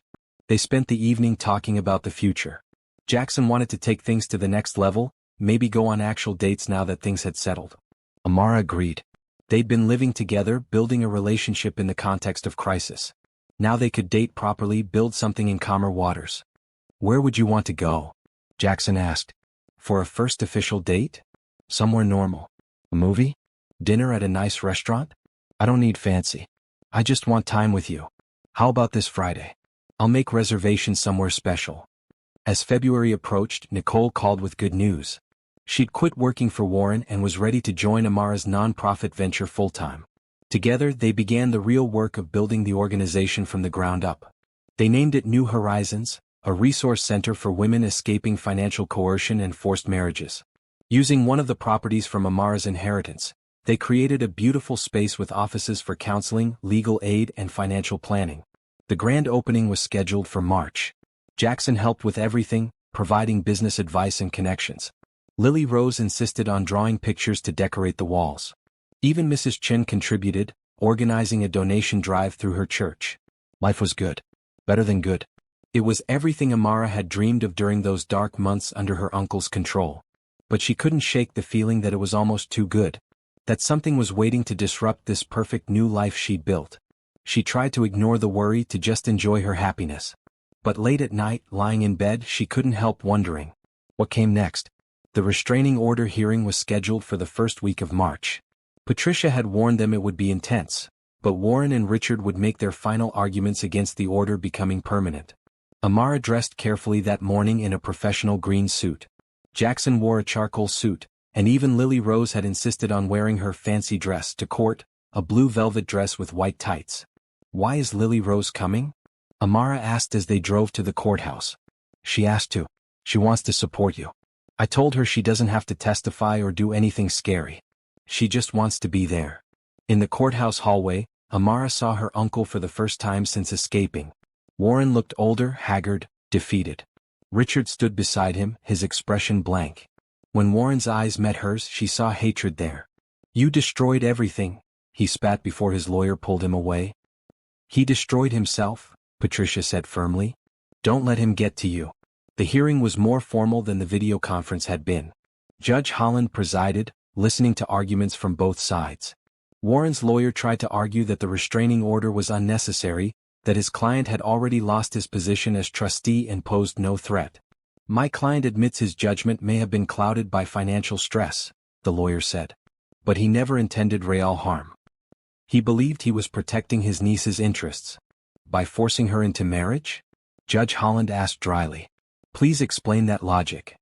The lawyer floundered. Patricia presented additional evidence, including voicemails Warren had left for Nicole after the first hearing, threatening her job and promising revenge. "Your Honor, Mr. Johnson has demonstrated a clear pattern of intimidation and retaliation. Ms. Johnson deserves protection." Richard's lawyer took a different approach. "My client committed no crime. He was approached with a business opportunity. He can hardly be blamed for another man's misguided plans." "Except your client attended meetings where coercion was discussed," Patricia countered. "He knew Ms. Johnson was being forced into this arrangement. He not only participated, he enabled it." The hearing lasted 3 hours. Lily Rose sat quietly beside Jackson, coloring in a book he'd brought for her. Occasionally she'd look up at Amara and smile encouragingly. Finally, Judge Holland rendered her decision. "Based on the evidence presented, I'm making the temporary restraining order permanent. Warren Johnson and Richard Pemberton are prohibited from contacting Amara Johnson directly or indirectly for a period of 5 years. Violations will result in immediate arrest. Additionally, I'm ordering both men to pay Ms. Johnson's legal fees and court costs." Warren's face turned purple. "This is outrageous. She's my family." "Then you should have treated her like family, Mr. Johnson." This hearing is concluded. Outside the courthouse, Amara finally allowed herself to feel the full weight of relief. It was over. Really truly over. Her uncle couldn't hurt her anymore. Lily Rose hugged her tightly. "You won. The judge said they can't bother you anymore." "That's right, sweetheart. It's finally finished." They celebrated with lunch at Lily Rose's favorite restaurant, a cheerful place with excellent pasta. The little girl was animated, telling them all about the courthouse, the judge's fancy robe, the big desk. "When I grow up, I want to be a judge," she announced. "So I can help people like the judge helped Amara." "That's a wonderful goal," Amara said. "You'd be an excellent judge." Jackson reached across the table and took Amara's hand. "How do you feel?" "Free. Really, completely free. Like I can finally breathe." That evening, after Lily Rose was asleep, they sat together on the back porch overlooking the garden. Spring was coming and the first flowers were beginning to bloom. Amara thought about how much had changed since she'd arrived in that crate 4 months ago. "I never imagined this," she said softly. "When I climbed into that crate, I was just trying to survive the next day. I didn't think about what came after. And now I have everything I never knew I wanted. A family. A purpose. You." Jackson pulled her closer. "I'm glad you ended up here. I know the circumstances were terrible, but I can't regret how we met. You've changed our lives, Amara. Made us whole again. You've done the same for me." They sat in comfortable silence, just holding each other. After a while, Jackson spoke again. "I want to ask you something. And you can say no or say it's too soon. But I need you to know where my head is at." Amara's heart sped up. "Okay. I love you. Lily Rose loves you. This house, our life, it all feels complete with you in it. I know we've only been together officially for a couple months. I know conventional wisdom says we should wait longer. But I also know what I want. What we want." He pulled back to look at her face. "Amara Johnson, will you marry me?" "Not right away. Whenever you're ready." But I want you to know that's where this is heading for me. That's what I'm building toward. Tears filled Amara's eyes. Yes, yes, I'll marry you. Maybe not tomorrow, but someday soon. Because I can't imagine my life without you and Lily Rose. He kissed her deeply, both of them crying and laughing at the same time. I don't have a ring yet. I wanted to ask first, make sure you were ready. I don't need a ring right now. I just need you. They held each other as the evening darkened, making plans for their future. A small wedding, intimate and meaningful. Maybe in the garden where Lily Rose and Claire had planted flowers. A honeymoon somewhere warm. A life built together, supporting each other's dreams. Should we tell Lily Rose? Amara asked. Tomorrow. Let's just have tonight for ourselves. The next morning they sat Lily Rose down after breakfast. She looked between them curiously. Did I do something wrong? No, sweetheart, Jackson assured her. We have something to tell you. Something good. What is it? I asked Amara to marry me, and she said yes. Lily Rose's eyes went wide. Then she started screaming with joy, jumping up and down, running in circles. Really? Really? Amara's going to be my new mom? If that's okay with you, Amara said carefully. I know I can never replace your first mom. But I'd love to be a mom to you if you'll have me. Lily Rose threw herself into Amara's arms. Yes. This is the best day of my whole life. Can I help plan the wedding? Can I be a flower girl? Can I tell everyone at school? One thing at a time, Jackson laughed. And yes, you can definitely be our flower girl. The engagement transformed something in their household. Before, Amara had been a guest, someone temporarily living there. Now she was family. Permanent. They began making long-term plans, talking about room arrangements, discussing whether to look for a new house or renovate the current one. I like this house, Amara said. It has good energy. We could add on instead of moving. An addition could work. Maybe expand the kitchen and add an office for you? New Horizons officially opened in late March. The event was well attended, with local media coverage and community support. Nicole managed the office brilliantly, and they'd already helped 3 women escape dangerous situations. Amara spoke at the opening, telling her story. 4 months ago, I was desperate and scared, hiding in a shipping crate to escape. Today I'm here because people believed in me, supported me, and helped me rebuild. That's what New Horizons is about. Giving women the tools and support to escape financial coercion and build new lives. Nobody should have to hide in a crate to be free. The room erupted in applause. Jackson and Lily Rose watched from the front row, beaming with pride. That night, Jackson presented Amara with a ring. It was beautiful but not ostentatious, a sapphire surrounded by small diamonds. It reminded me of you, he explained. Strong and beautiful and unique. Amara slid it onto her finger where it fit perfectly. I love it. I love you. They set a wedding date for June, giving them time to plan something meaningful but not overly elaborate. Lily Rose took her role as flower girl very seriously, practicing walking slowly and trying to perfect her flower tossing technique. As spring progressed, Amara felt her life finally settling into place. The legal issues were resolved. Her nonprofit was thriving. Her relationship with Jackson deepened every day. Even her relationship with Lily Rose had evolved into something beautiful and genuine. One evening, going through boxes from her parents' house, Amara found letters her mother had written her but never sent. Letters meant to be opened on important occasions. She found one marked, "For your wedding day." With shaking hands she opened it. "My dearest Amara," the letter began. "If you're reading this, it means I'm not there to celebrate with you. I'm so sorry for that. But I want you to know how proud I am of the woman you've become. You've always been strong, compassionate, intelligent. These qualities will serve you well in marriage. Remember to communicate, to forgive, to laugh together. Choose joy every day even when it's hard. And know that your father and I love you eternally. We're watching over you, celebrating with you, blessing your new beginning. Love always, Mom."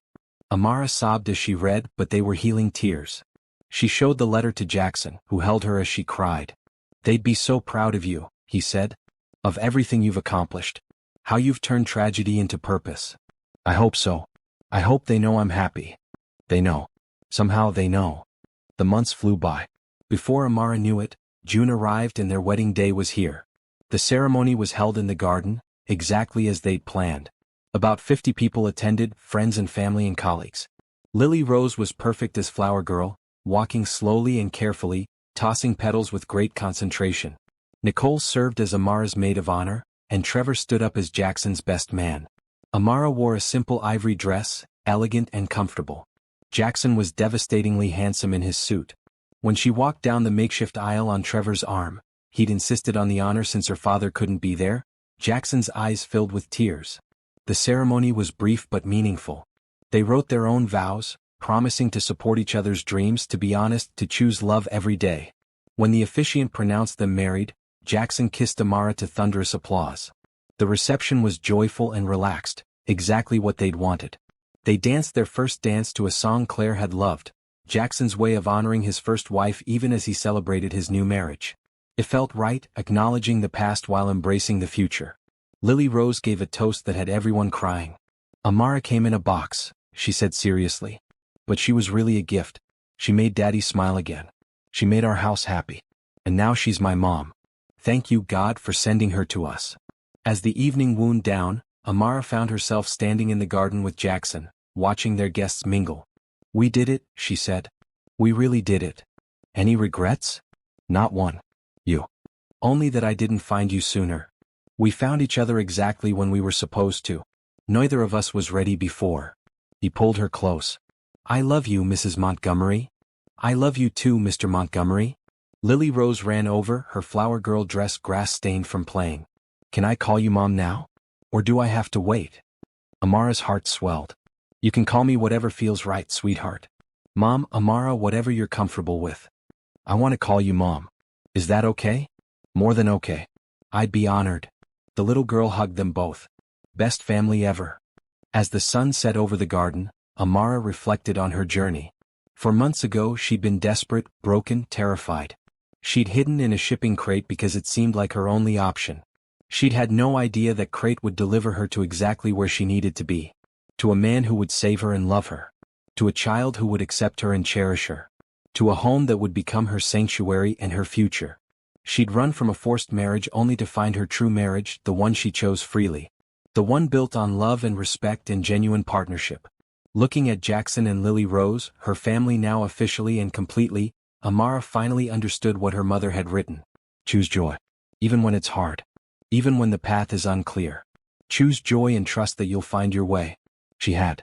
Against all odds, she'd found her way home. 3 months after the wedding, Amara stood in the newly expanded home office, reviewing applications for New Horizons. The nonprofit had grown beyond her wildest expectations. They'd helped 23 women escape dangerous situations, providing legal support, financial counseling, and temporary housing. Amara, you have a call, Nicole called from the main office. It's a reporter from the State Journal. They want to do a feature on New Horizons. Amara took the call, scheduling an interview for the following week. Media attention meant more funding, which meant helping more women. It was exactly what she'd hoped for. That evening, she came home to find Jackson and Lily Rose in the kitchen attempting to bake cookies. Flour covered every surface and Lily Rose had chocolate on her nose. We're making you a surprise, Lily Rose announced, then immediately covered her mouth. Oops. I wasn't supposed to tell. It's not much of a surprise when the kitchen looks like a flour bomb exploded, Jackson said ruefully. But yes, we're celebrating. Celebrating what? Your success. New Horizons just got a major grant, right? That deserves cookies. Amara laughed and joined them, helping to salvage the cookie dough. As they worked together, she felt overwhelmingly grateful. This simple moment, baking cookies with her family on a Tuesday evening, was everything she'd never thought she could have. Mom, can I ask you something? Lily Rose said as they put cookies in the oven. Amara still felt a thrill every time Lily Rose called her mom. Of course, sweetie. At school we're doing family trees. And I want to put you on mine. But I also want to put my first mommy. Is that okay? Can I have 2 moms on my tree? Absolutely, Amara said, kneeling to be at eye level. Your first mom will always be part of your family, part of your history. I'm not here to replace her. I'm just lucky enough to be part of your family now too. So I can have both? You can have both. Love doesn't replace itself. It grows. There's room in your heart for everyone you've loved. Lily Rose hugged her tightly. You're really good at being a mom. Later, after Lily Rose was in bed, Jackson found Amara in their bedroom. They'd converted the master suite to include a sitting area where they could relax together in the evenings. You handled that beautifully, he said, pulling her close. The family tree question. I meant it. Claire will always be part of our family. I don't want Lily Rose to feel like she has to choose or hide her memories. I know. It's one of the many reasons I love you. They settled on the couch together, Amara tucking her feet under her. Jackson, I've been thinking. We have this big house, and now that we've expanded it, we have even more space. What if we used some of it to provide temporary housing for women from New Horizons? Just until they get on their feet. Jackson considered this. That's a big step. It would change the privacy and security of our home. I know. And if you're not comfortable with it, I understand. But we have resources. We could help people in immediate danger. Let me think about it. I'm not saying no. But I need to consider what it means for Lily Rose's safety and stability. Of course. That's fair. Over the next few weeks, they discussed the idea in depth. Jackson talked to Trevor, who surprisingly supported the concept. You already run a non-profit out of one of your properties, Trevor pointed out.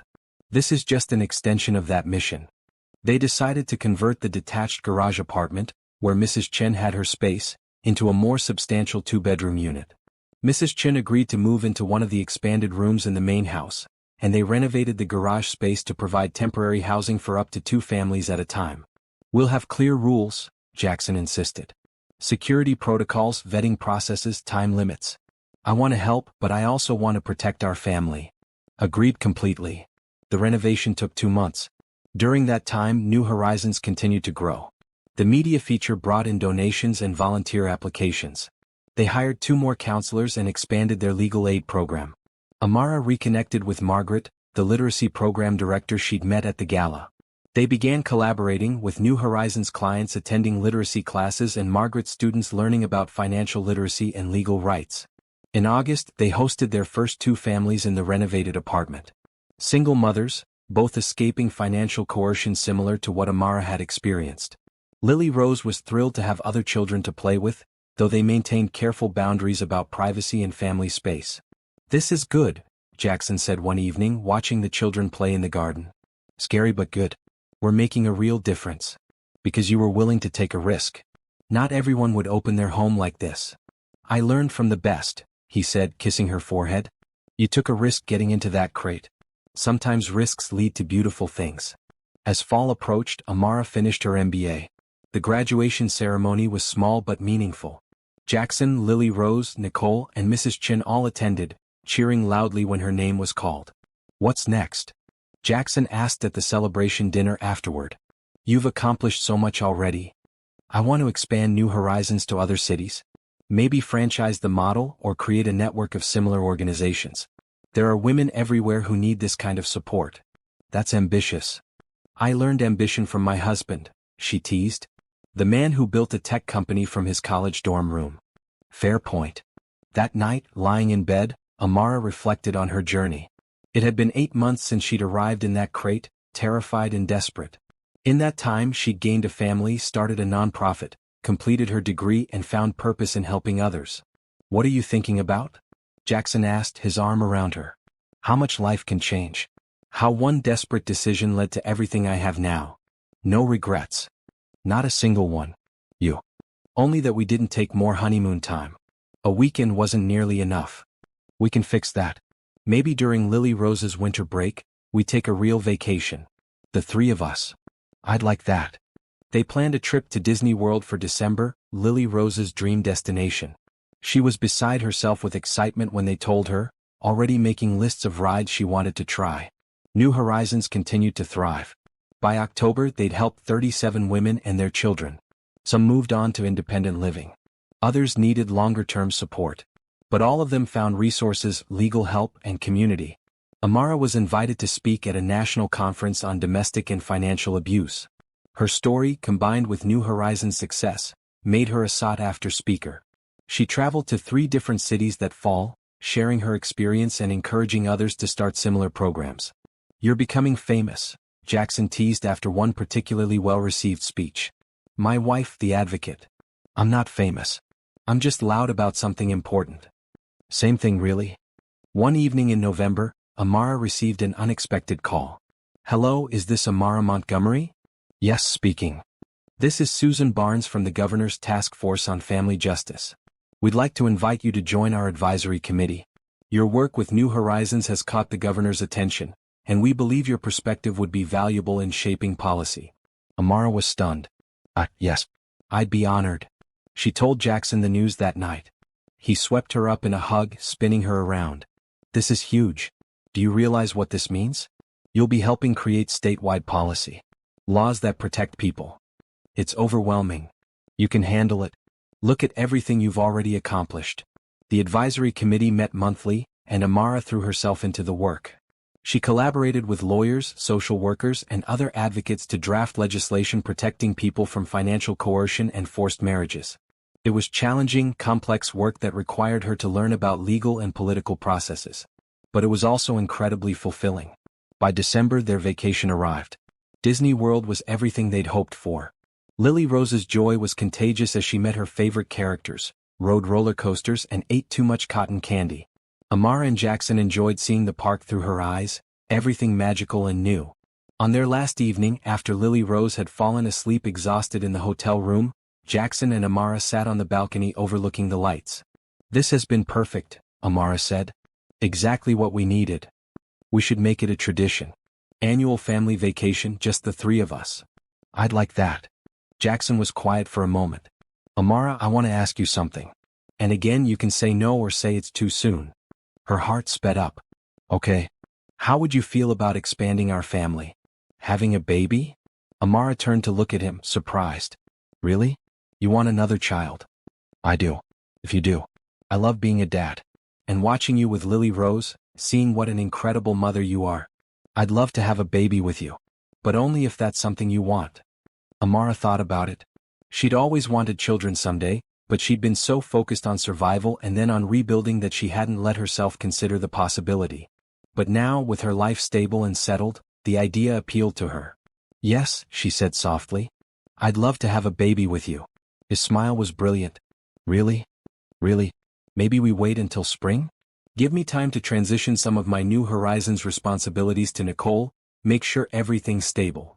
Spring sounds perfect. They kissed as fireworks lit up the sky behind them, the perfect ending to a perfect vacation. When they told Lily Rose on the plane ride home, she was ecstatic. A baby brother or sister. Really? This is the best news ever. Can I help pick the name? We're not pregnant yet, sweetheart, Amara cautioned.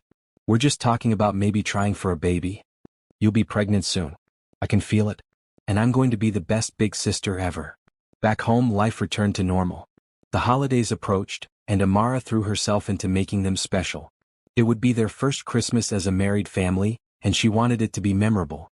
They decorated the house together, Lily Rose insisting on putting the angel on top of the tree. They baked cookies with Mrs. Chen, went ice skating, and attended the school winter concert where Lily Rose sang Jingle Bells with her class. On Christmas Eve, after Lily Rose was finally asleep, Jackson and Amara sat by the tree, drinking hot chocolate and enjoying the peaceful moment. This is everything I never knew I wanted, Amara said softly. This house, this family, this life. Me too. When Claire died, I thought this kind of happiness was gone forever. But you brought it back. Brought us back to life. We brought each other back. They sat in comfortable silence, watching the lights twinkle on the tree. Outside, snow began to fall, covering the garden in white. What do you think next year will bring? Jackson asked. Hopefully a baby, Amara said, smiling. More growth for New Horizons. Maybe some policy wins on the task force. More moments like this. Sounds perfect. And it was. As the year ended and a new one began, Amara felt deeply, profoundly grateful. She'd escaped a nightmare and found a dream. She'd hidden in a crate and discovered a family. She'd lost everything and gained more than she'd ever imagined. The journey had been terrifying and painful and hard. But every step had led her here, to this moment, to this life, to these people she loved beyond measure. She wouldn't change a thing. Spring arrived with a burst of color in the garden. The flowers Claire and Lily Rose had planted years ago bloomed enthusiastically, as if celebrating the joy filling the Montgomery home. Amara stood at the window of their bedroom, one hand on her slightly rounded belly. 6 weeks pregnant, confirmed just yesterday. She and Jackson had told Lily Rose last night, and the little girl had cried happy tears before insisting on talking to the baby through Amara's stomach. I'm going to teach you everything, Lily Rose had whispered to the barely there bump. How to paint and read and find the best hiding spots in the garden. You're going to love it here. Now, watching the sunrise, Amara felt profound contentment. 1 year. It had been exactly 1 year since she'd climbed into that shipping crate, desperate and afraid. 365 days that had completely transformed her life. Jackson came up behind her, wrapping his arms around her waist and resting his chin on her shoulder. What are you thinking about? How much has changed? How grateful I am. We're the grateful ones. You saved us just as much as we saved you. There was a soft knock on the door and Lily Rose peeked in, still in her pajamas. Can I come in? Of course, sweetheart, Amara said. The little girl ran over and hugged them both. I had a dream about the baby. I think it's a girl. And I think we should name her Hope. That's a beautiful name, Jackson said. But we don't know if it's a girl yet. It is. I know it. Lily Rose looked up at Amara with absolute certainty. Hope, because that's what you brought us. Hope. Amara felt tears prick her eyes. We'll definitely consider it, baby. Later that day they drove to New Horizons for a special event. The organization was celebrating its 1-year anniversary, and local officials would be attending, including the governor. The center was decorated with balloons and banners. Over 100 people filled the space, women they'd helped, volunteers, donors, community members. Nicole had organized everything perfectly, down to the catering and speeches. The governor spoke first, praising New Horizons' work and announcing a state grant to help expand the program. Then Amara took the podium, looking out at all the faces. 1 year ago today I was hiding in a shipping crate, she began. I was scared, desperate, and I'd lost all hope. I didn't know where I was going or what would happen next. I just knew I had to escape. She saw some of the women in the audience nodding, recognizing their own stories in hers. That crate brought me to the Montgomery family. Jackson and Lily Rose saved my life that day. They gave me shelter, support, and eventually love. They showed me that family isn't just about blood. It's about the people who choose to stand by you, to fight for you, to believe in you when you can't believe in yourself. She gestured to the room around them. New Horizons exists because of what I learned in those early days. That asking for help isn't weakness. That you don't have to face financial coercion alone. That there are people who care, resources available, legal protections you can access. We've helped 49 women and 63 children in our first year.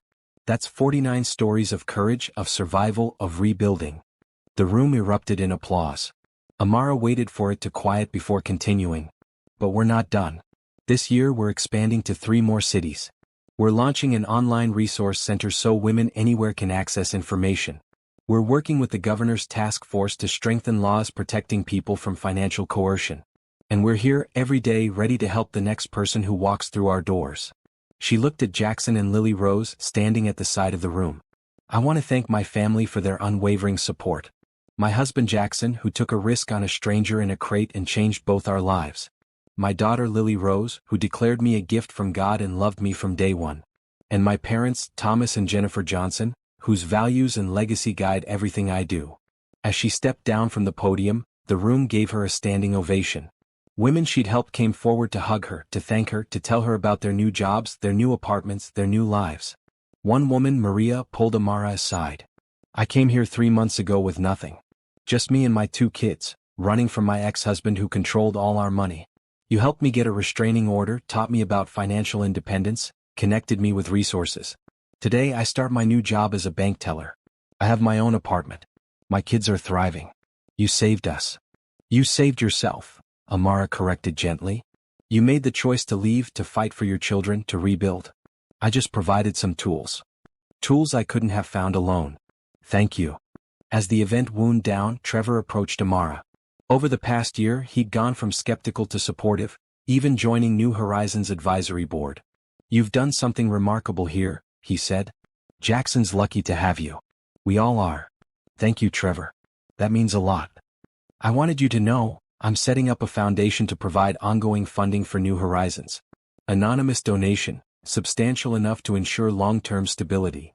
Amara was stunned. Trevor, that's incredibly generous. It's an investment in something that matters. You've proven this model works. Now let's make sure it can keep working. That evening back home they celebrated quietly. Mrs. Chen made Amara's favorite dinner, and they ate together in the kitchen, the most comfortable room in the house. Big day, Jackson said, raising his water glass. To Amara and New Horizons. 1 year of changing lives. To family, Lily Rose added. And to baby Hope. We haven't decided on the name yet, Amara protested, but she was smiling. But it's perfect. Hope is what you gave us. And hope is what the baby will bring. Amara looked at Jackson, who shrugged. She makes a good argument. If it's a boy? Amara asked. Then we'll figure something else out. But it's a girl. I know it. After dinner they all went to the garden. The space had become even more beautiful over the past year, with new plantings and a small pond Jackson had added. They sat on the bench watching the sun set, Lily Rose between her parents. I want to tell you both something, Amara said. Something I've been thinking about. What is it? Jackson asked. I want to create a scholarship fund. In my parents' names. For young women pursuing business degrees or nonprofit work. Give them opportunities, support their dreams. That's beautiful, Jackson said. Your parents would love that. I was also thinking, the house where I grew up, the one we sold?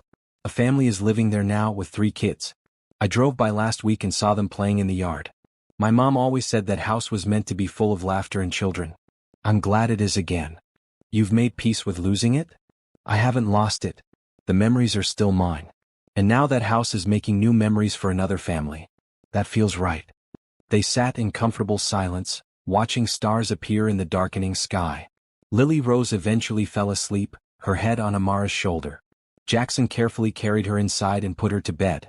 When he returned to the garden, Amara was still sitting on the bench, one hand on her belly.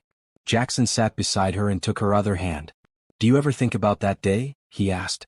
The crate day. Sometimes. Less now than I used to. At first, I'd have nightmares about being trapped in the dark. But those faded. I think about it often. How easily we could have missed each other. If the delivery had been scheduled for a different day, if Lily Rose hadn't insisted on looking in the crate, if I'd called the police instead of helping you myself. But you didn't. You saw someone in need and you helped. That's who you are, Jackson. That's why I love you. I love you too. So much it scares me sometimes. Scares you how? Because I've already lost someone I loved. I know how quickly everything can change. How fragile happiness is. Amara turned to face him fully. Then we appreciate every day we have. We don't take anything for granted. We choose each other every single day and we build a life worth living. He kissed her softly. Sounds perfect.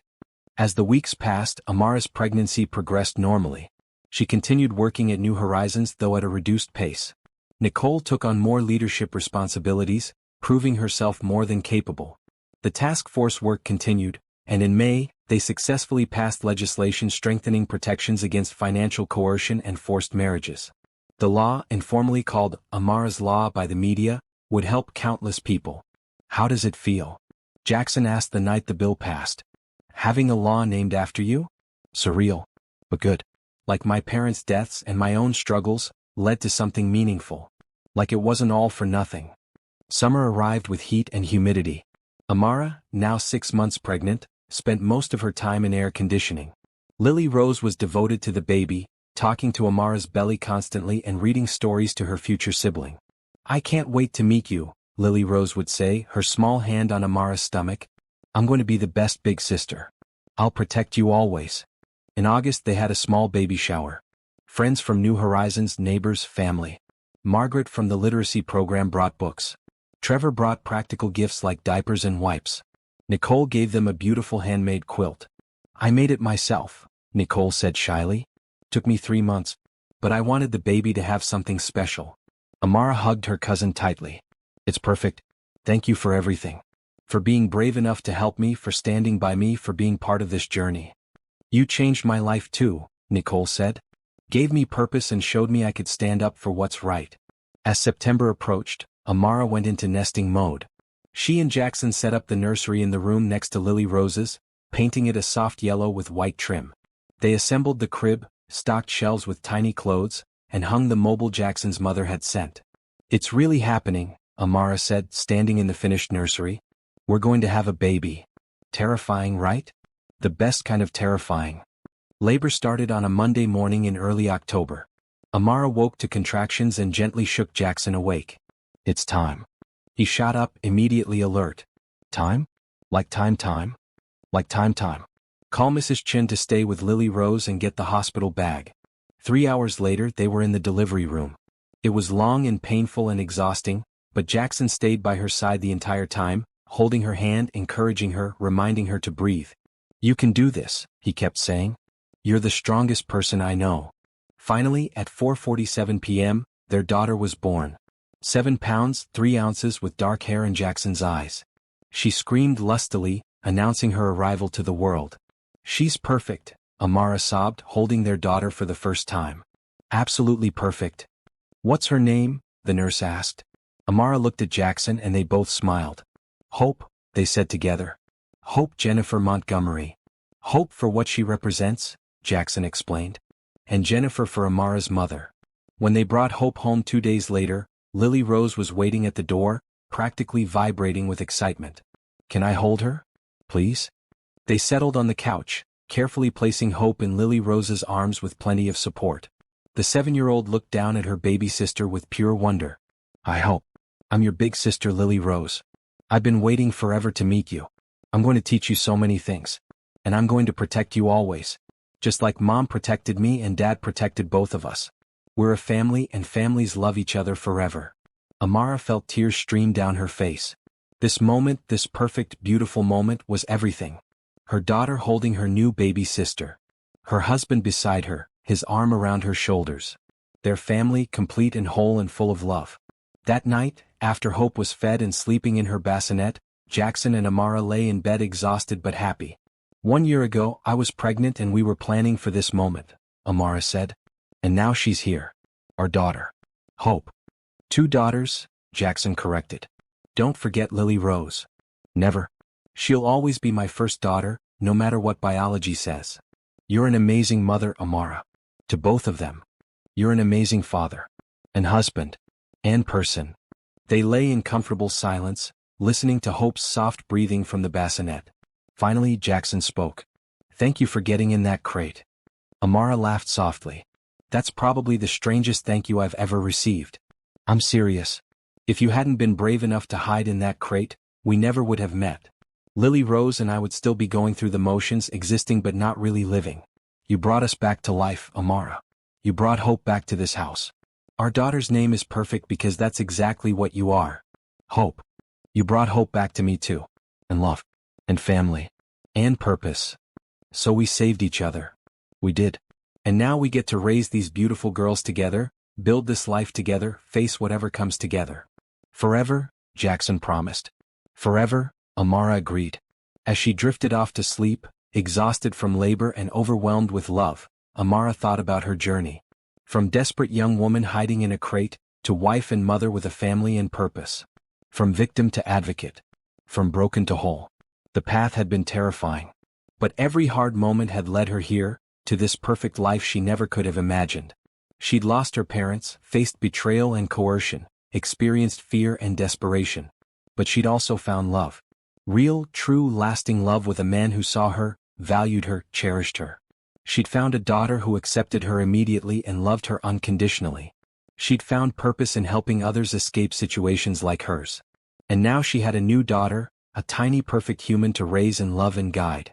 Outside, the wind rustled through the garden where Claire and Lily Rose's flowers bloomed. Somewhere, Amara liked to think her parents and Claire were watching over them all, blessing this beautiful, chaotic, perfectly imperfect family. She'd hidden in a crate to escape a nightmare. And she'd found a dream instead. A dream of family, love, purpose, and hope. A dream that would last forever.